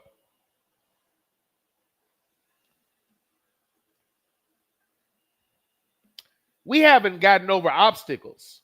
What you should have said was, the proper verbiage is, white people are pretending to act just a little better. We've gotten just a little better, and we're at least hiding it instead of doing it in the open, so why are you complaining? I guess that's what you meant to say.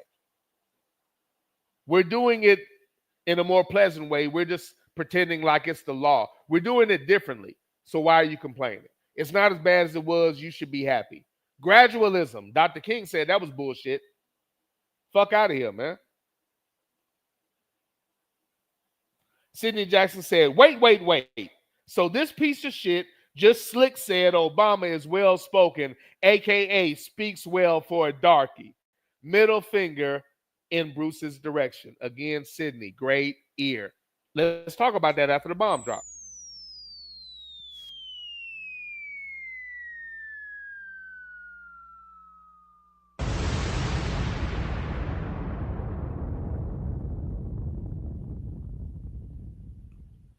Sidney, great point. Great point. That's one of the classic white things. Chris Rock talked about that with Colin Powell. Colin Powell can't win the election because white people give him the same compliment. He speaks so well. He's so well spoken. He speaks so well. He's a fucking educated man. What is he supposed to sound like?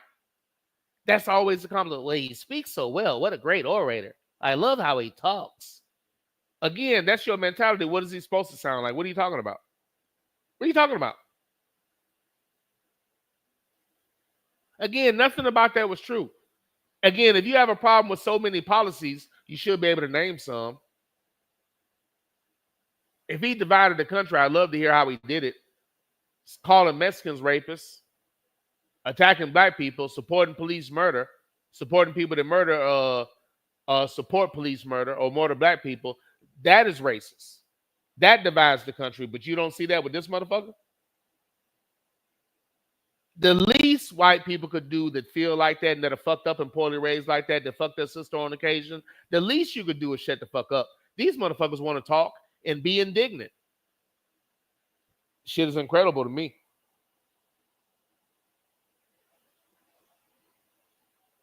Mac Feezy saying, preach, Sydney.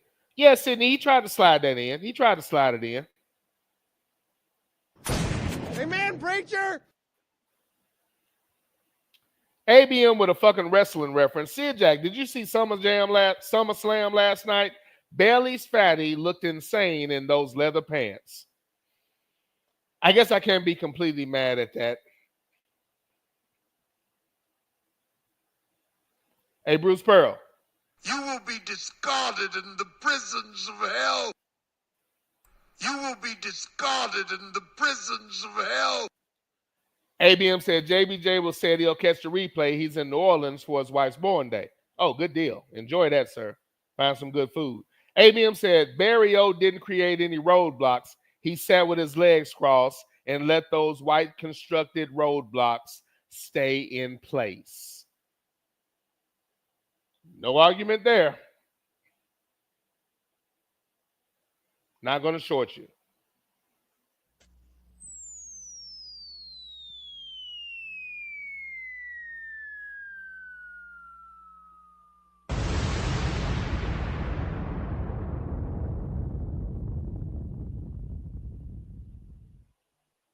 ABM said Dabo spoke from deep in his heart. Yes, he did.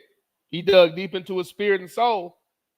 We got the great Truck D on the train. What up, Truck D?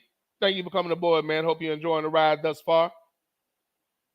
Sydney said, the sad part, much of what Bruce Pearl's tongue just said is on par with many of the talking points from the Dems. America isn't a racist country, blah, blah, blah. And again, preach. Who raised you?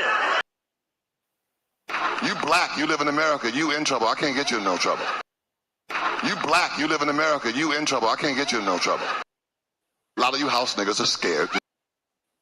A lot of you house niggas are scared.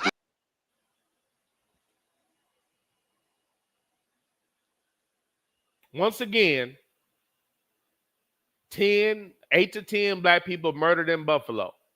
Jacksonville, 3 or 4 murdered. Just those 2 alone. That's not all. That happened during these terms, but America's not a racist country. Why? Because the racist news doesn't cover that.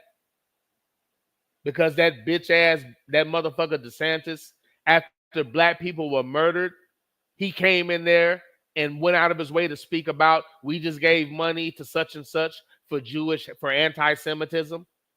Anti-Semitism is, you better not say anything about Jewish people because we said so.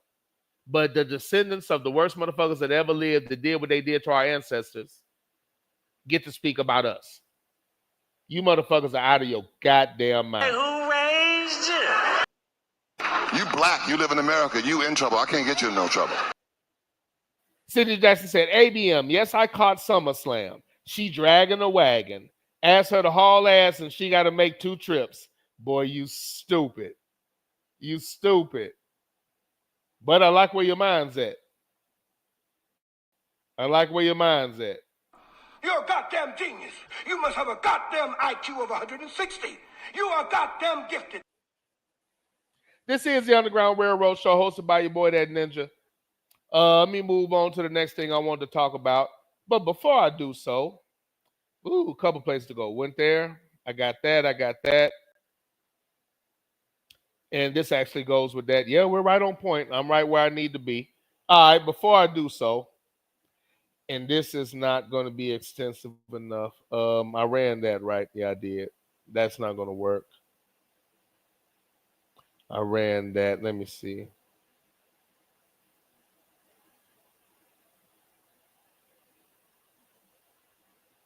Oh, you know what? I know what I could do.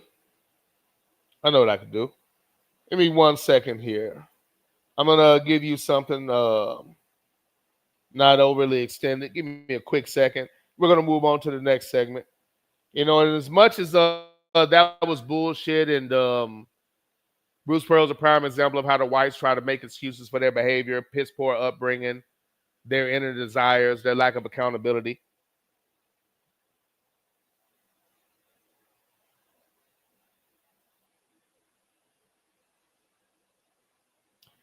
There's another situation that must be spoken about, and there's no other way to put it.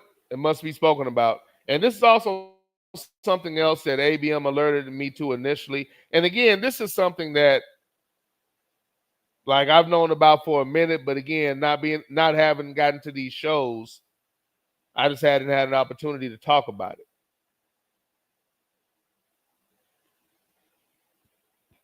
And I don't know what.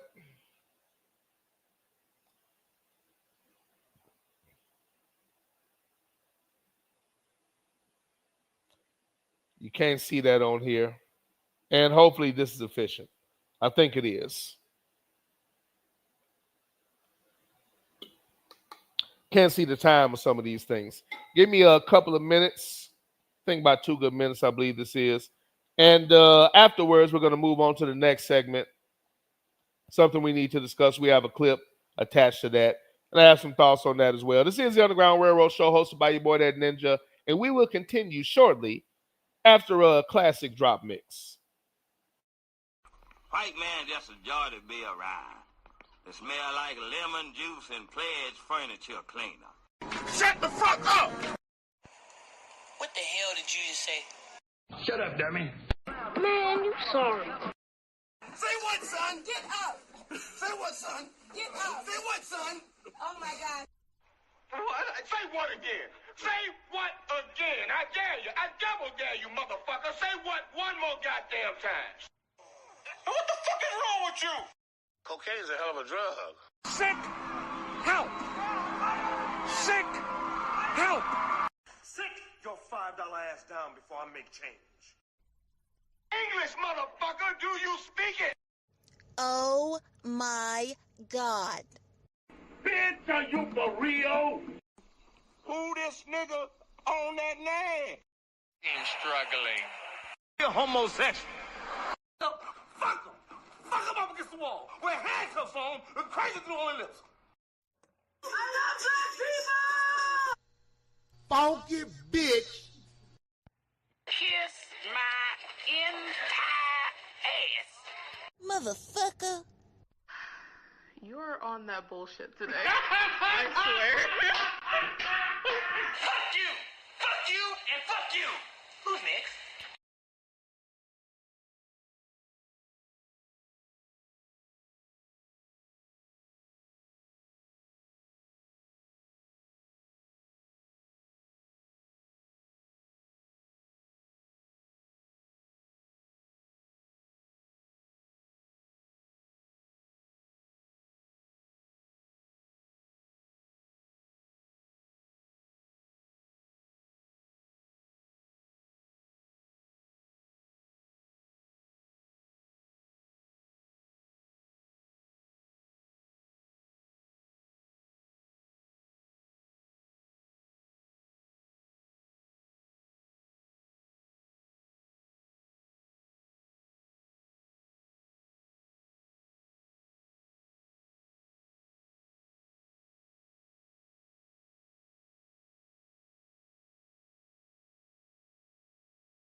My apologies.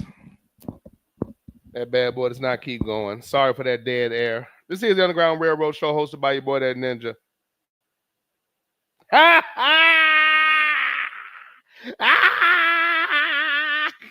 ABM said, please don't give us a 45-minute clip of the Golden Child.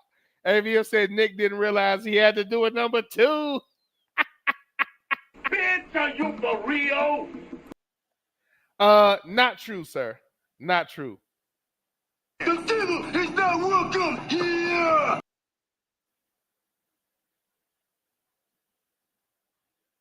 But I tell you, ninjas.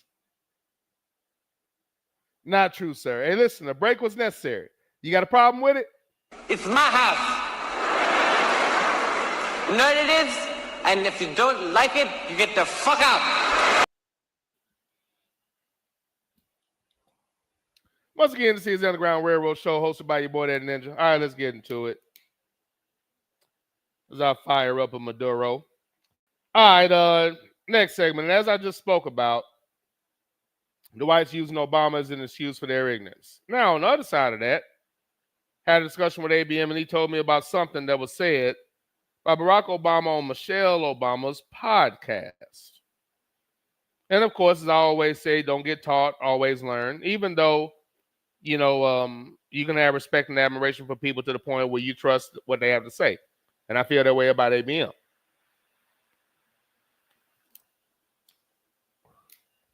With all that being said, with that trust and respect that has been earned, I still had to check on my own. I still had to see.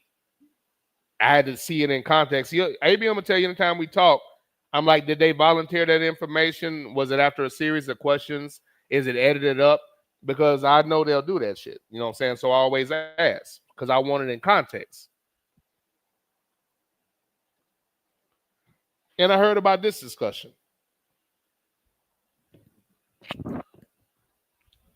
And when he told me, it took me back. So let's just stay with it now. I just go through the timeline. I told Obama this, and I said Obama. I told I didn't mean to do that. I know you like skin and shit, but I told ABM this a while back. I've done some shows, right, and had some reactions, and I told ABM that, believe it or not, Obama ranked slightly above Jesus in the eyes of black people. Because I had quite a reaction to my show on religion. But when I spoke about Obama and my disappointment in the second term, the reaction was crucial. But again, this is my mentality. I look at the good and bad of everything. I do a show about religion because I understand there are good parts, but I think it's dumb not to talk about the bad parts. I'll give you a relation to a sport, the Caitlin Clark thing. You can speak about her positive attributes, but the problem is everybody that doesn't mention any of the negative things, which makes your entire opinion insincere. And I feel the same way about all subject matter, especially when things are detrimental. When athletes say things that are held to a crazy standard, you can't say that you're a role model, this and that. Know and understand that President Obama, former President Obama, is a bigger role model than any rapper and most other people could hope to be in the eyes of the world and the way that a lot of people see him. Therefore, what he says matters. The image that he portrays matters. What he speaks about and what he doesn't speak about matters. Because some people are going to look at that as an example of the way a man should be. And it shouldn't be capitulating and not standing up and saying basic things. As a black man, there should be no hesitation in your voice to speak about the disparity in the treatment of black people in the court system and by the police force. There should be no hesitation. And a cop-out ass excuse like he's everybody's president doesn't fly. And I'll tell you why. Because if he's everybody's president, then he should not be able to point out or single out any other issues that he focuses on if he's everybody's president. But it seems to me like he'll speak up on everything but what happens to us. With everything that's going on right now, there are a lot of things that should be talked about with black people. Our history being erased is high on my list. I'm very upset about the lack of noise and, as Jungle would say, kicking over tables and turning over chairs I'm very disappointed in the lack of pushback for our history being erased. That should be brought up and screamed about every day by black people. I don't know how it isn't. The race, the absolute denial of what this country actually is, where you have people still attacking groups of black people. No other culture has anybody just going after them. There are no fucking things where motherfuckers went and just try to kill none but Jewish people. Went somewhere and just tried to kill nothing but rich white people. That doesn't happen on a regular basis, but it continue. The massacres against us continue to happen. And because the news magically doesn't cover it, black people who should care don't say anything about it. There are a lot of things that should be on our agenda right now. And our history being erased, the lack of representation from the Democrats, and police brutality and an unfair and racist court system should be on the top of the list.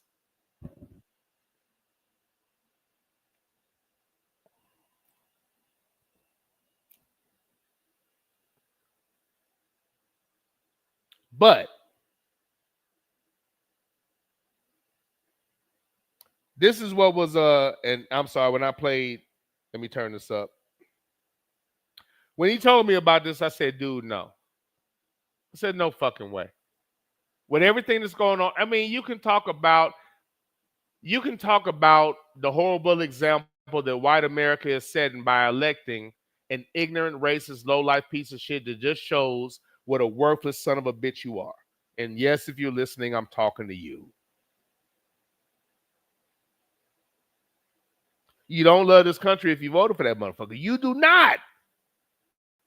For all the people that were barking at Kaepernick about kneeling over us being killed, you do what you always do. I may ignore the black people being killed part because that means nothing to me. But what really pisses me off is you complaining about it. Black people being killed, so what?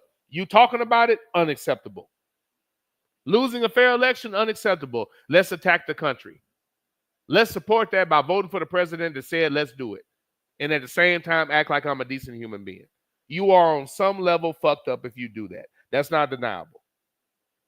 At a bare minimum, if you don't love the country, you're damn sure not a Christian. I digress on what I was saying. There's so much going on in this country and with black people that I found it disturbing that this was what was on the forefront of his mind. Playing a clip from the podcast, and this is what Barack Obama said and has to be talked about. And let me just play the clip. And that's one of the things that I think a lot of times boys need is not just exposure to one guy. Mm-hmm. One dad. No matter how good the dad is. He can't be everything. He can't be everything. And then that boy may need somebody to give the boy some perspective on the dad. Yeah, right? Yeah.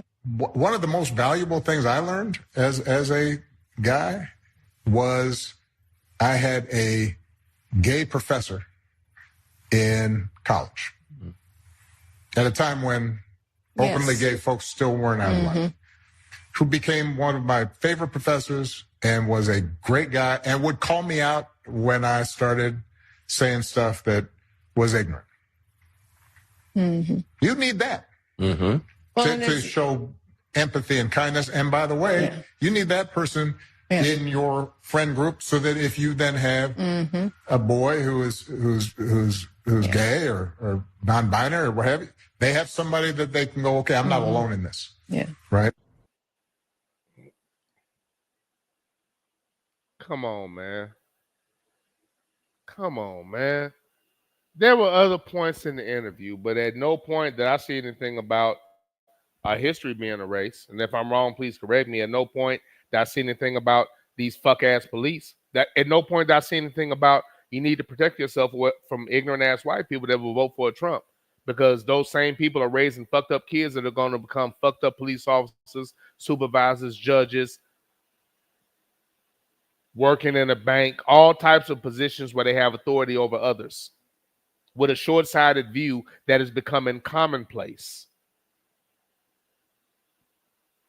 I can't help but to be infuriated because nobody has the right to clown but us. And if we're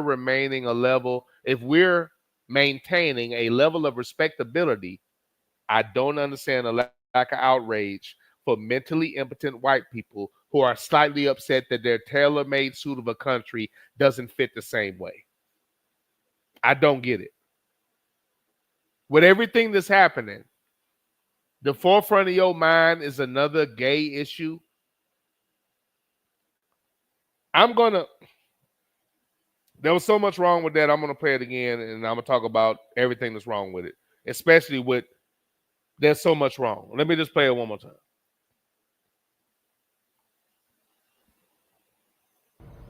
And that's one of the things that I think a lot of times boys need is not just exposure to one guy. Mm-hmm. One dad. No matter how good the dad is. He can't be everything. He can't be everything. And then. Okay, let's stop right there. First and foremost, you're shitting on black fathers again. You spoke at a college graduation, and to show off for White America, you told black fathers to be fathers to their kids. Why the fuck you do that if you're not doing that to white parents? They need to be fathers to their kids, but actual good fathers. Stop raising them to be fucked up, Trump-supporting, future school-shooting motherfuckers. How about that? That's way more prevalent than you shitting on black fathers. You shouldn't have just one father. Actually, you should. There are other examples that you get. That happens. That's life. Relatives, uncles. As I've always said, people can be an example either through verbiage or example, whether good or bad. You can learn something.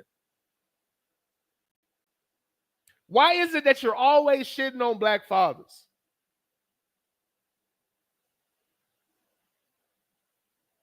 No matter how good you are,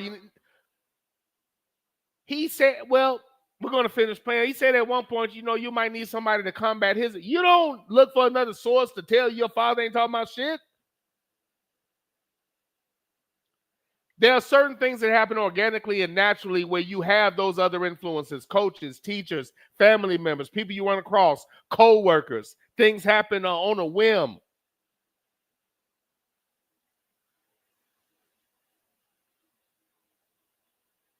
But I disagree with that initially, especially when at no point did you say that about girls need more than just one mother or boys need more than just one mother, because I guarantee that would be met with vitriol. What are you talking about? I'm every woman.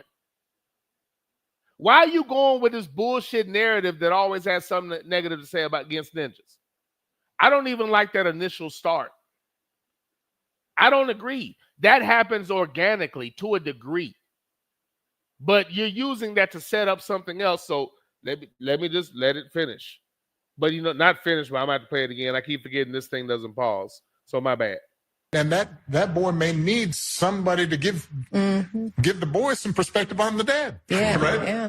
One of the most valuable things I learned as a guy was I had a gay professor in college at a time when openly gay folks still weren't out of line, who became one of my favorite professors and was a great guy and would call me out when I started saying stuff that was ignorant. You need that to show empathy and kindness. And by the way, you need that person in your friend group so that if you then have a boy who's gay or non-binary or what have you, they have somebody that they can go, okay, I'm not alone in this. Yeah. Right? Okay. Let me tell you why I have such a problem with this on top of what I just said. I feel that there are so many other things that are very important that you would not speak on. And I don't understand why for the second or third time you're speaking on gay issues. Not when black people are going through what they're going through. They had an LGBTQ hate bill. !/semicolon. They had that. Again, Nobody took an AR-15 and killed 10 gay people in the damn grocery store in Buffalo. That happened to elderly black people. No fucking empathy whatsoever. And fuck you with the excuse that it happened around the time those kids got shot too. You can't speak about the kids and the black people that got killed. That's bullshit. Somebody should care. There's no empathy from America. But let's just stay where we're at. There's so much going on with us right now. Our history being erased. And you're talking about this. The other side about it is, I had a gay professor and he taught me so many valuable lessons. You need to be around gay people so you can understand them. Said at one point, what if you have a transgender child? Why the fuck is that your agenda? That ain't true. That's not true. Who told you that? And again, for people that listen to this and want to have it, again, if this bothers you, all I ask is that you don't do the white thing and lie about this and, start, he talking about Obama. What about Trump? I'm talking about everybody. Let's not be stupid. I'm taking the time to give you details. Please don't be one of those goddamn people. If you're okay with this, then you're part of the fucking problem too. Look at what's happening to the world right now. Look at the image of black men on TV. Where is there a regular image of a black man on TV is damn near non-existent. And that's not okay. Magically, every black man on TV has a certain dancing, goofy,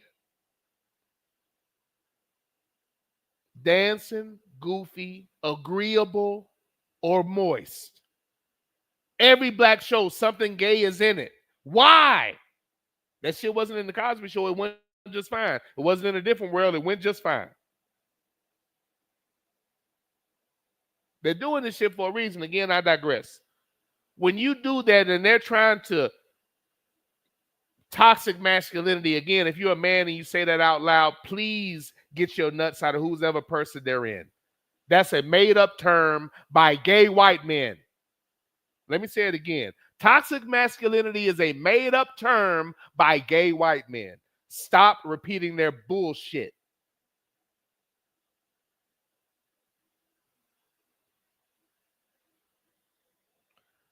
As the symbol that you are, the way that people look at you, higher than Jesus from my experience, man, you can't do this. They love you so much that as I say this, ninjas won't even get it. They'll be mad at me, and I should just let him say, yeah, your son should have a gay friend. Are you out of your goddamn mind? Fuck you talking about?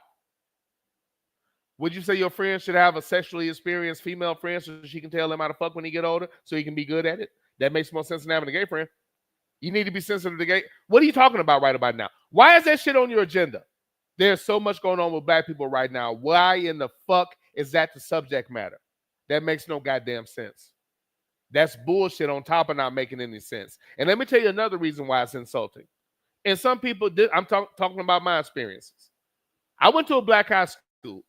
By the way, shout out to J.L. Johnson High, 30-year class reunion. I did attend that while I was on hiatus. We had our 30-year class reunion. I'm going to give a bomb drop to my class of 95, because I'm about to speak about that. That another reason why this is insulting.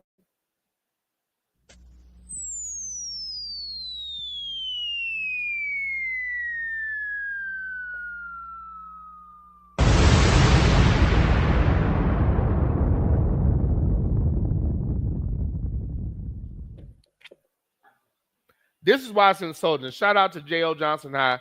Class of 95, had our 30-year class reunion, had a great time. I'll give a few details on that later if I have time. Had a great time. Shout out to the class of 95. And he just said boys. Okay, again, speaking about black people and white people, like our experience here is the same as insulting. If you want to say white boys need that, go ahead. You're still wrong, but go ahead. We don't need that. The most black people might do is tell some jokes. That is fucking life. The thing about America, what they want to do is all these other people that they choose, like Jewish people and gay people, they want to stop you from talking about them. Don't you say nothing. But at the same time, not only can you say anything about a black person, you can damn near do anything. Fuck y'all. I don't subscribe to that. I'm my own guy. That means nothing to me. I'm not so weak that your bullshit white agendas, I look at that and say, oh, I have to follow that. I'm not afraid to be. That's why I said that most people are sheep and followers. That's how I know that a lot of white people feel this way. If they didn't, they wouldn't speak up like that. Most people are cowards, including black people. Most people are not willing to stand on their own too. They follow something. If I research something and I believe in something, I'm not afraid to speak about it, whether it's popular or unpopular. It's never bothered me. It doesn't shake me. And again, why this is insulting. If you want to say white kids need to, have some classes, go ahead. Black people don't fuck with gay people. Are there anomalies? Have there been other instances where things happen? Sure. But if we're talking about for the most part, we don't fuck with gay people. I went to a black high school. I bring this up all the time. Let me explain something. There were gay people there. There were white people. There were Asian people. Did we go around picking on the minority groups like a white school would have? And yes, I just said that shit because it's true. That's white shit. Sorry. We don't bully fat people and say, look at that group. Let's get them. We don't do that. Proof positive, I went to a black school. We didn't do that shit. There were gay people there. Nobody gave a fuck. We don't do that. Why are you giving us this speech? That's not for us, bro. We don't do that. Sorry. That's not our thing. Again, are there going to be exceptions? Yes. That's not our thing. That's not something you need to bring up. That's white shit. All that goofy ass picking on people shit, we don't do that for real. That's a white environment thing. Sorry, went to a black high school. We didn't do that. When ninjas was trying to jump on an Asian dude, we stopped that shit because that was bullshit. That's the school I went to. We didn't pull out. We didn't have phones to pull out anyway, but we didn't look at it and laugh. We said, what the fuck are y'all doing? That's one person. And a whole gang of underachieving motherfuckers taking classes and grades they weren't in anymore, didn't want it with us. They outnumbered us, but they didn't want it. That means y'all were cowards from the jump trying to jump on one person. Get the fuck out of this damn lunchroom. And at no point did the teacher stop us. We didn't have police in there fucking with us. They would have, like later on, there were police in the school harassing students. Because there were no fucking cops around, we solved that. No problem, no issues, no arrests, no mace, no bitch-ass cop looking for a reason to jump on ninjas because they weren't around to escalate the situation. My whole point is we don't do that. Why are you bringing that light? We don't fuck with them like that, and if we do, it's a few jokes. So what? That's life. You're going to have to deal with white people. You better deal with these black jokes because when you get out there in white world, it's a lot worse. We didn't need that speech. We don't do that. We don't pick on people. That's not a black thing. If you want to give them that speech, that's fine. That is a complete and total waste of fucking time. That's the other reason I found it insulting. We don't do that, bruh. I've been around ninjas. Never has that shit been done. The worst thing that happens are jokes. I'll tell you the worst thing I did. And I don't consider it. I tell you the worst thing I did, and it was just my natural reaction. There was a cat that went to school with us, you know what I'm saying, that was gay or at least behaved extremely that way. Makeup, lashes, talking and walking feminine, all of that. At one point, for whatever reason, I guess he stopped doing that, started working out and shit. I was out at a club. Fuck it, I was at a strip club.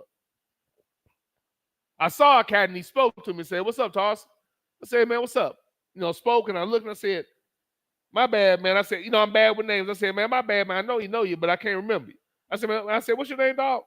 And, he was sitting there with a chick. And he was like, "What's my name?"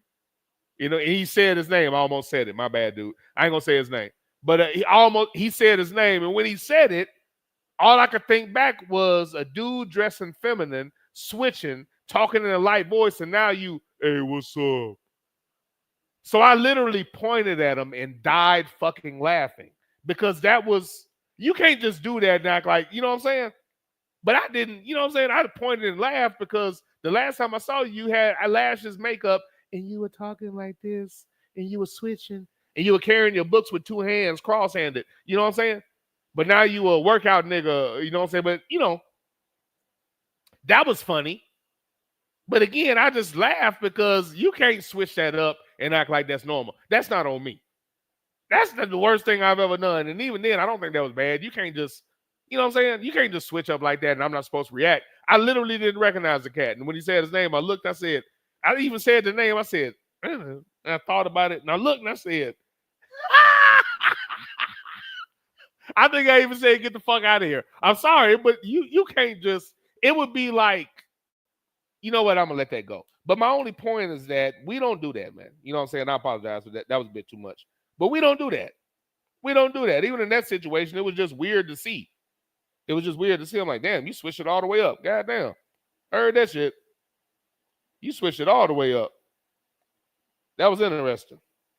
And I'll leave them details at that. You know what I'm saying?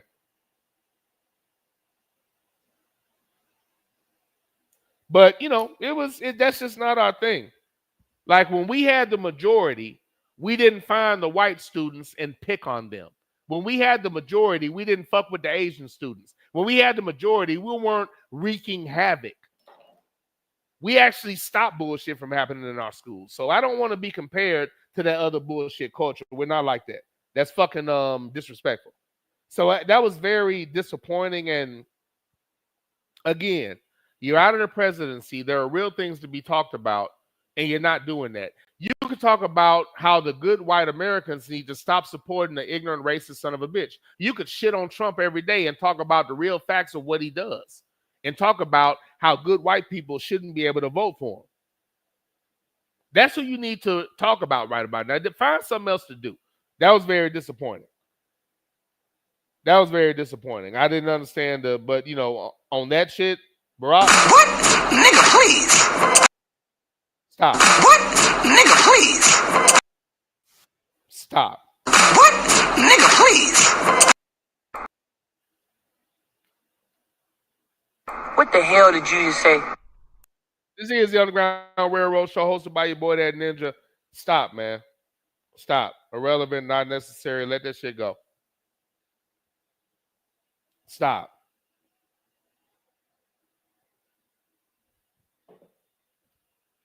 Incredible.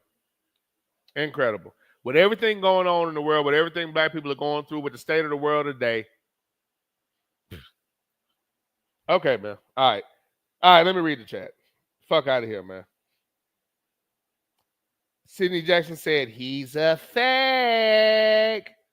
ABM said, Michelle in the background saying, not just one dad. What the fuck is wrong with her? ABM said, non-binary. What the fuck? Did he say that at one point? Sidney Jackson said, that's the professor that must have went all Fleece Johnson on Barack's Duke, on Barry's Duke. That's the professor that must have went all Fleece Johnson on Barry's Duke. Wow, Fleece Johnson. Wow, sir. What the hell did you just say? Fleece Johnson. Sick help! Sick help! Fleece Johnson. Oh, sorry. That's not right. Oh, sorry. That's not right. ABM said Michelle Obama also had Marlon Wayans as a guest and brought his workers for transgenders since his son identifies as one. It seems to be a theme on her podcast. I don't understand. My problem is, man, that's a white narrative, and they fuck with everybody but us. We're going through all of this shit right now, and black people in a prominent position are pushing that same narrative. I don't understand. Why is it so damn necessary to be accepted by the others, man? Talk about some real shit. If you're talking about, if you're honestly talking about real shit, white America's not going to like it. And they probably don't like that conversation anyway. Why don't you talk about real shit with black people? I don't know. There's too much going on for that bullshit. Sidney said, all this ninja had to say was, we need a village, not the other BS. Yeah, it's fine to say you need a village. You get influences from coaches and uncles, friends, people you meet. That happens organically. But the way you said that, you don't shit on fathers like that, man. That's what America does, shitting on fathers. The fabric of society falls apart without fathers or without a male fucking influence. And if you don't understand that, then you might, you know what, whatever, man. This shit is the way it is for a reason. Sluggo laughing at I'm every woman. Sluggo said Barrio needs to shut the fuck up. ABM said he learned he liked that seal on his ass being ripped away. Come on.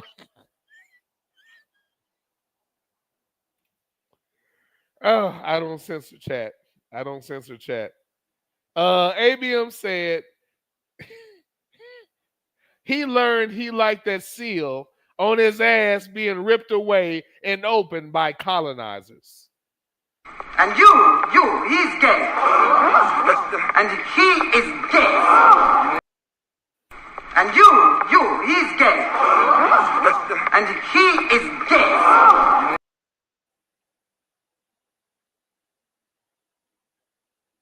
That's a Negro that's out of his mind. I believe that all black men could have a gay friend. I had a professor. He showed me a lot of things. No lube. That thing was ready for. No, I'm gonna stop. Sorry, I went left. Pay me no mind. I went left. Bad impersonation too. Sidney Jackson said Obama spoke up for the LGBTQRS.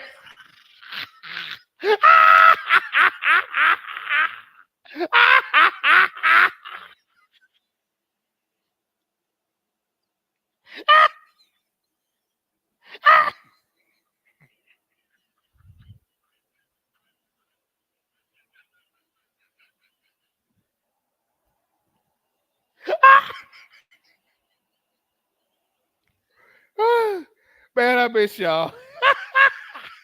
And he's gay. And he is gay. Sidney Jackson said Obama spoke up for the LGBTQRSTUV more than any other crowd. That's a Negro that's out of his mind. Quote, the LGBTQRSTUV. The truth is for everybody, but everybody might not be for the truth.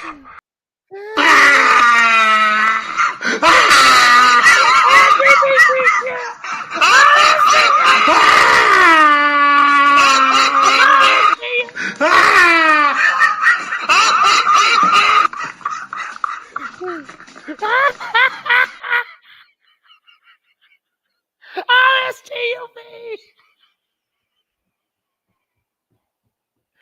Oh, shit.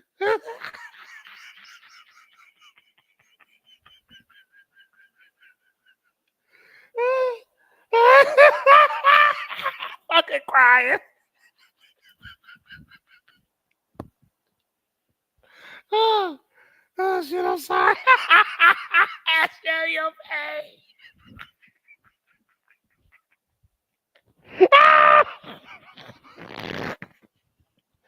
Oh shit. I share your pain. Oh shit. I'm sorry. Oh, to compose myself. Hold on.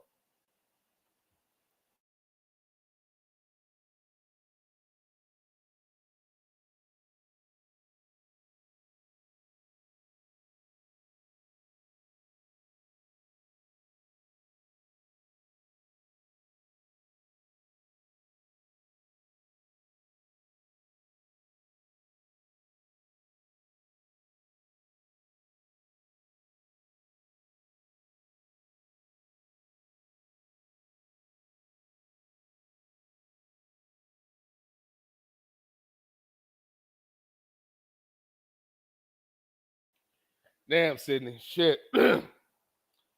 Oh, damn. Sorry. Damn, Sydney. You stupid. ABM said Barry is 3 more episodes away from saying he is pansexual like Wayne Brady. Oh, Lord.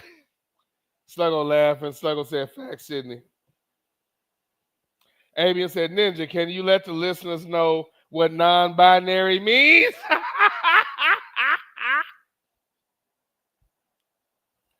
I have no idea. I think from our conversations, let me guess. That means you're not beholding to anything. I don't fucking know, man. I have to Google the shit. I don't know.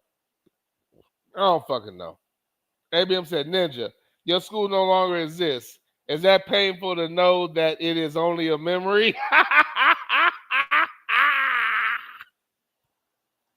I think it's fucked up that the only black high school was the one that had to lose its name. There was something else behind it. If the ratio was different on the school board, I think it might not have went the same way, but you know. They built a brand new school. Honestly, they built a brand new school and everything. But okay, Johnson at one point became a failing school. As a result of that, you are allowed to transfer out of a failing school. A lot of people did that. That created the mixing those people didn't want. So a lot of minorities were able to go to so-called white schools for the parents that thinks the ice is, the water's colder, grass greener, or they just thought it was a better chance for education. They sent them there. As long as it's a failing school, you can do that. Once you build a new school, they no longer can do that. So there were other reasons as to why they did it.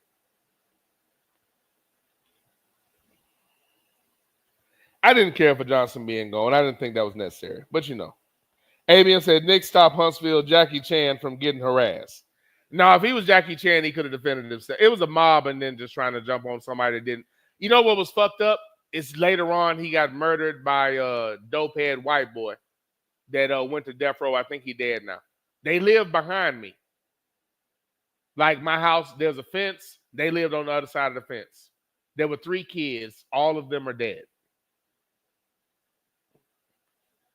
The one I'm talking about, he went on death row for killing him and some other people. The other one died from like a drug overdose, and the daughter got murdered. You know what? That's some wild shit. Never mind. But ironically, one of the people that were with the dude that killed the guy I'm talking about, when he got out of jail, because they hit him with accessory or whatever, he actually went back and murdered the sister. I think that's right. I might be wrong. I think that's right. But I don't. At any rate, just saying that almost happened in school. And that man ended up getting killed. I don't know what the fuck happened that day. That dude was just crazy ass white boy lived behind me and shit. I didn't think much of him. Motherfucker ended up on death row. I digress. I don't know how I even ended up there. ABM said, facts here, Jack. Obama agrees the LGBTQ coming out party. He spoke up on it, man. All right, this is the Underground Railroad Show hosted by your boy, Eddie Ninja, man. I appreciate y'all. As I said, a Rick Pitino-like show, quick but effective like he was when he impregnated a young lady under a table after I was in a restaurant, and I forgot to mention, under 10 seconds. This was not a 10-second show, but definitely shorter than my normal. One of my new little policies, at least for right now while I'm busy. 9:30 Central, we're going to cut this on off. I'm not going to stay up all night with it. I have a lot of cows to get to. I have multiple things to talk about football-wise. As a matter of fact, before I get out, I'm going to come back with another show. I know you don't believe me. And quite frankly, you have the right to. I'm going to come back with another show, give you a little forewarning. I'm going to get into the cows and all of the cows that Dexter put in along with Sluggo. I have some football thoughts. I have a lot of things to get into along those lines. So I'm going to get into that. A lot of football. If I had to mention one football thing, there is one thing I need to mention. Excuse me. There is one thing I need to mention. I have to pick a team. I didn't do it last year. So I think it's only fair that hold on one second. Let me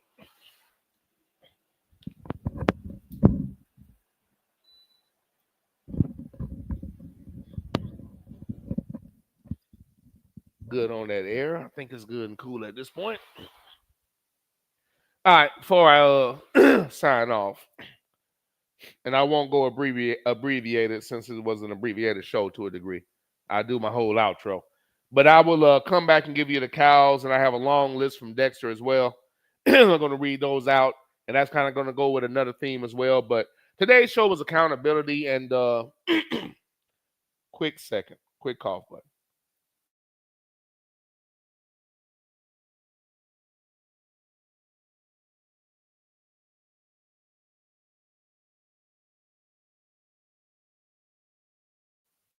All right, couple of side notes. One,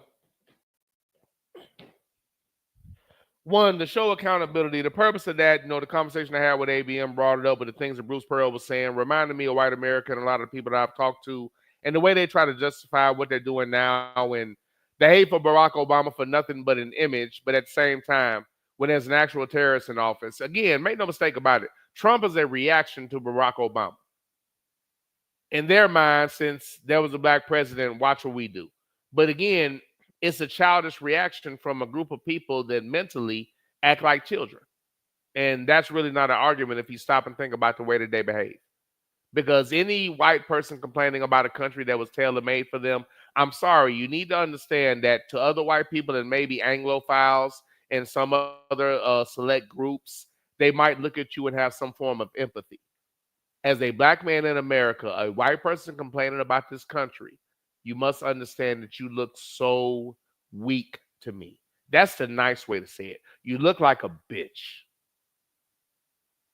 You might have complaints, but they'll never trump what black people go through in this country. And the reaction from the average white person when you try to explain that to them is vitriol, which lets me know you know it and you just want us to shut up about it. And I will never be somebody that does that. Wild shit to me.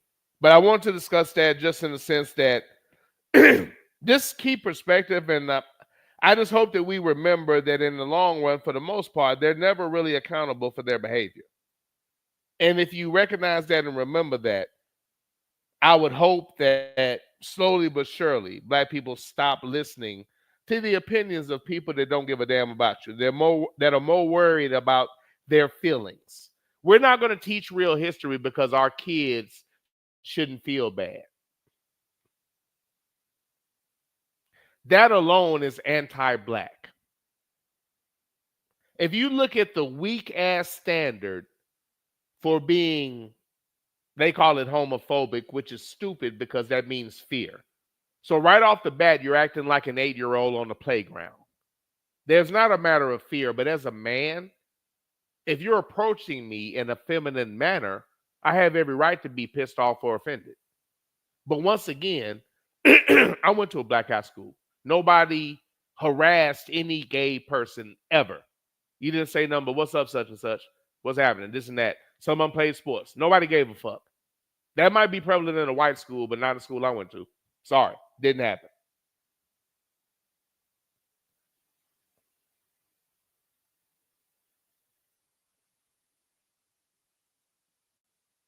With everything that's happening to black people right now, my issue with leadership, if leadership never speaks up on obvious things, how can you be hesitant or slow to speak? You can't say there's no racism. You can't say we've made progress and at the same time say we can't tell the truth about what we're going through because white people get mad. Those two things don't go together. And that's all it is at the end of the day.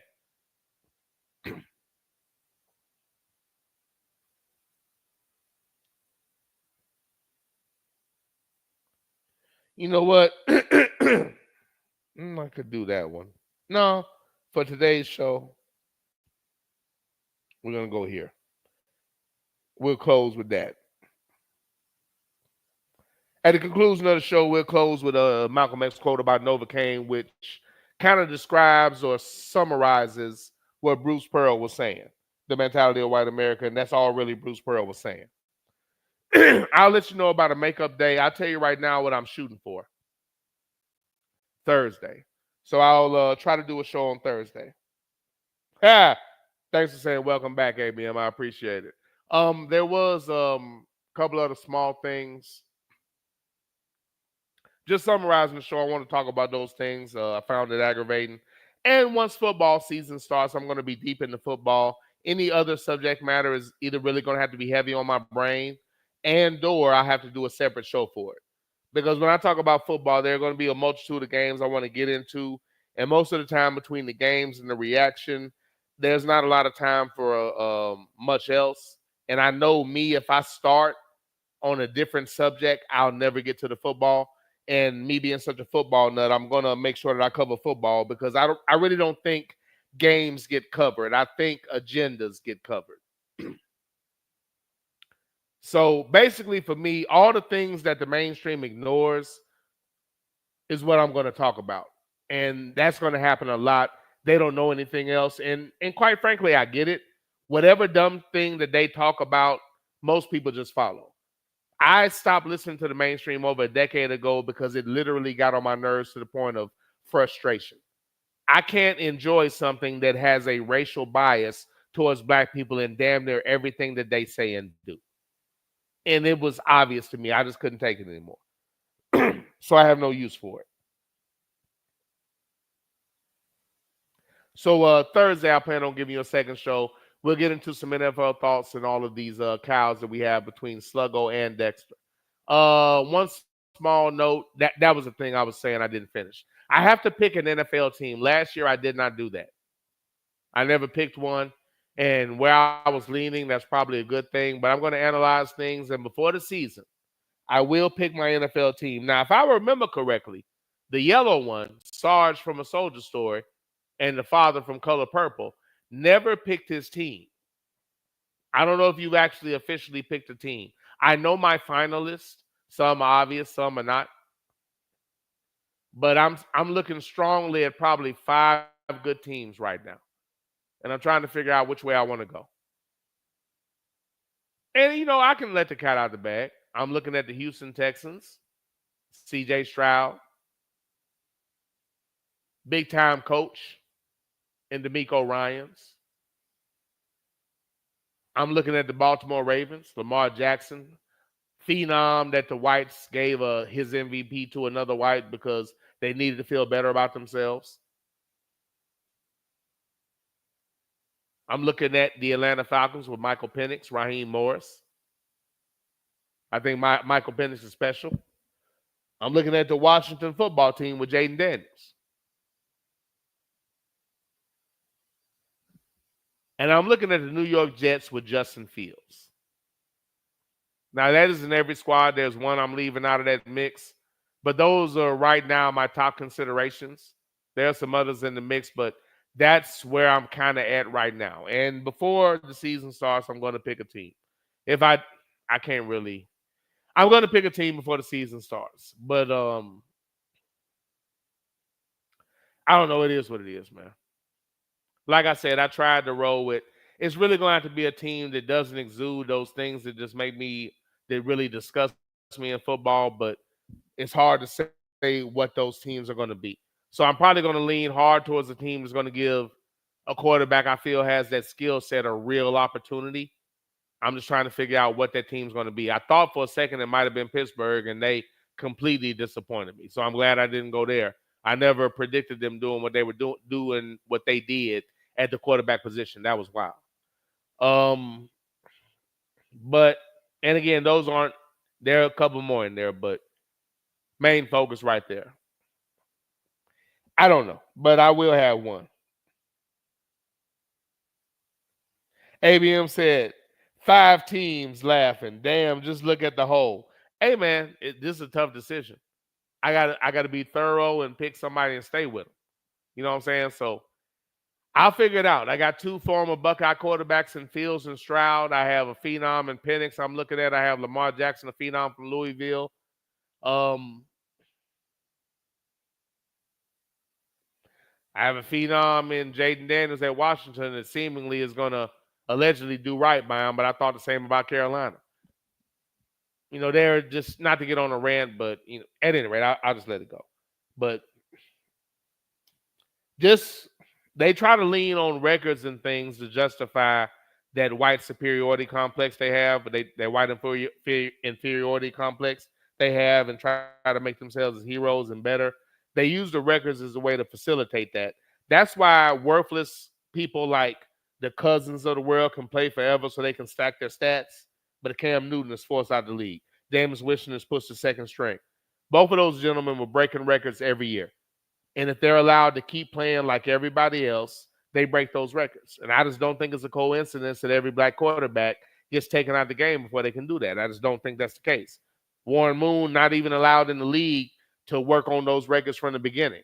That's the only thing that held him from holding every record. And he still worked his way up in the record book. I just don't think that's a coincidence. But, here's what it is. Here's what it is.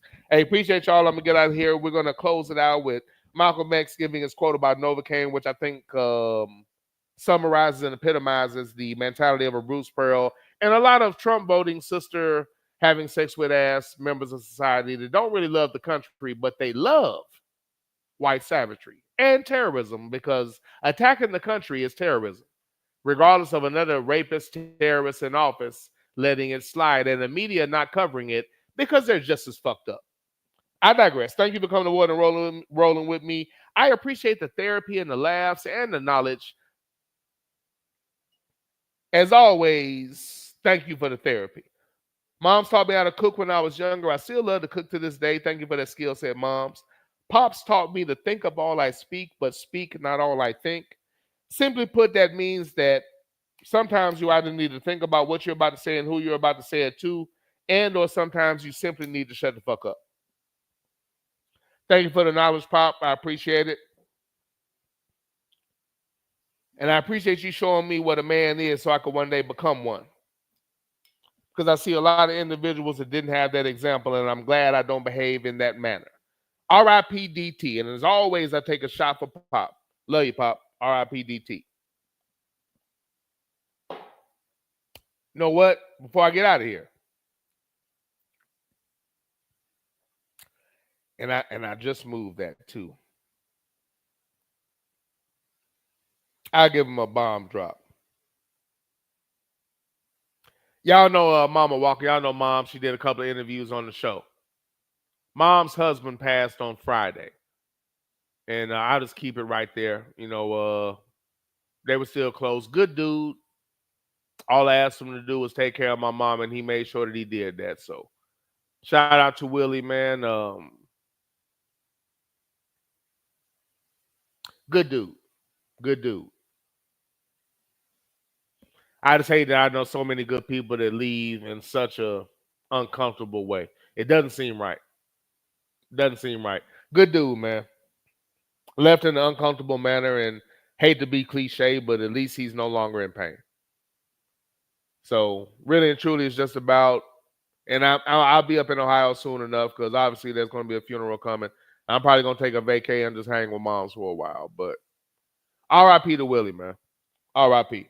Mainly worried about my moms and how she feeling about it. But good dude. All I asked him to do was take care of moms. If not, I told him he had an 8-hour head start. Good dude, though, man. Solid cat, man. Good cat. Good cat. R.I.P. to Will, man. R.I.P. to Will. Give you a bomb drop, sir.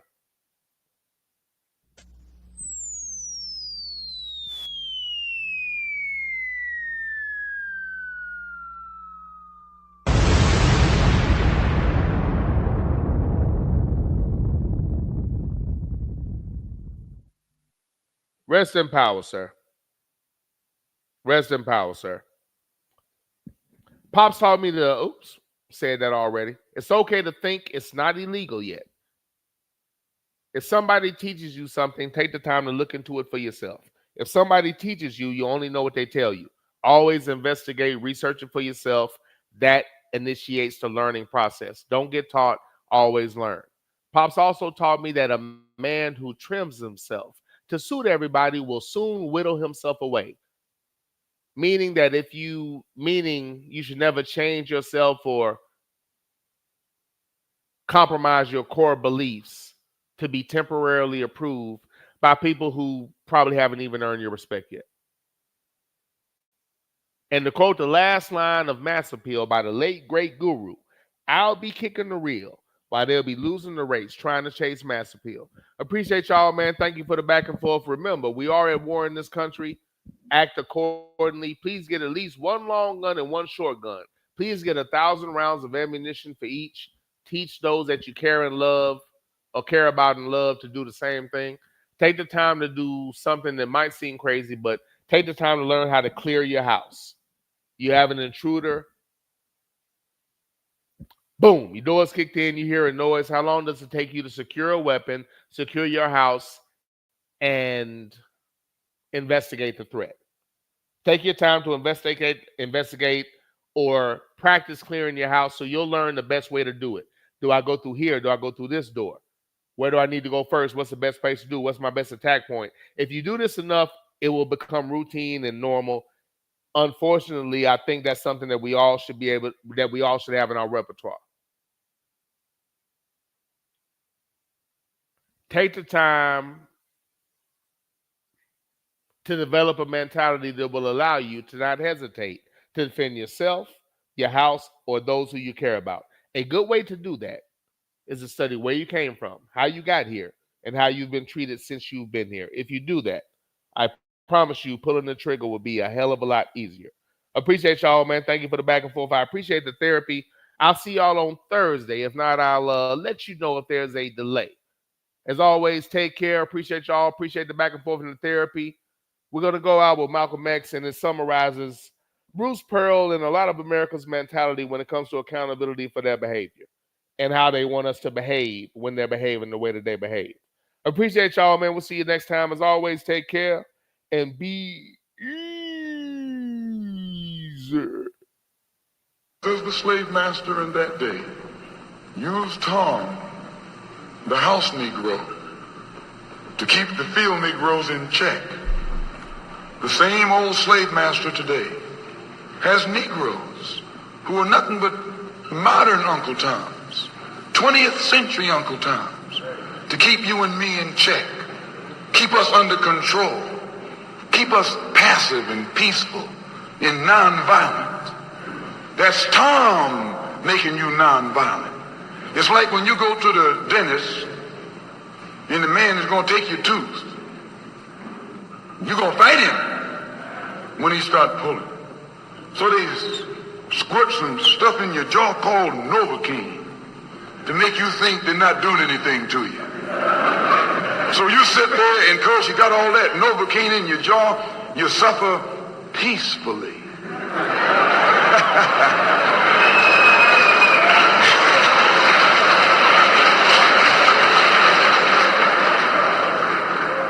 Blood running all down your jaw.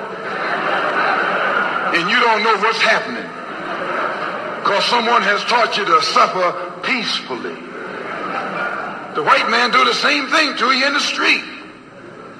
When he don't want to put knots on your head and take advantage of you and don't have to be afraid of you fighting back, to keep you from fighting back, he get these old religious Uncle Toms to teach you and me. They're just like Novocaine, suffer peacefully. Don't stop suffering, just suffer peacefully. As Reverend Cleave pointed out, let your blood flow in the streets. This is a shame. And you know he's a Christian preacher. If it's a shame to him, you know what it is to me.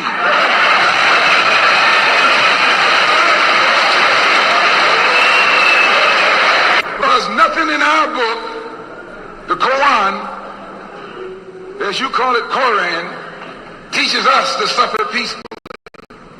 Our religion teaches us to be intelligent, be peaceful, be courteous, obey the law, respect everyone. But if someone puts his hand on you, send him to the cemetery.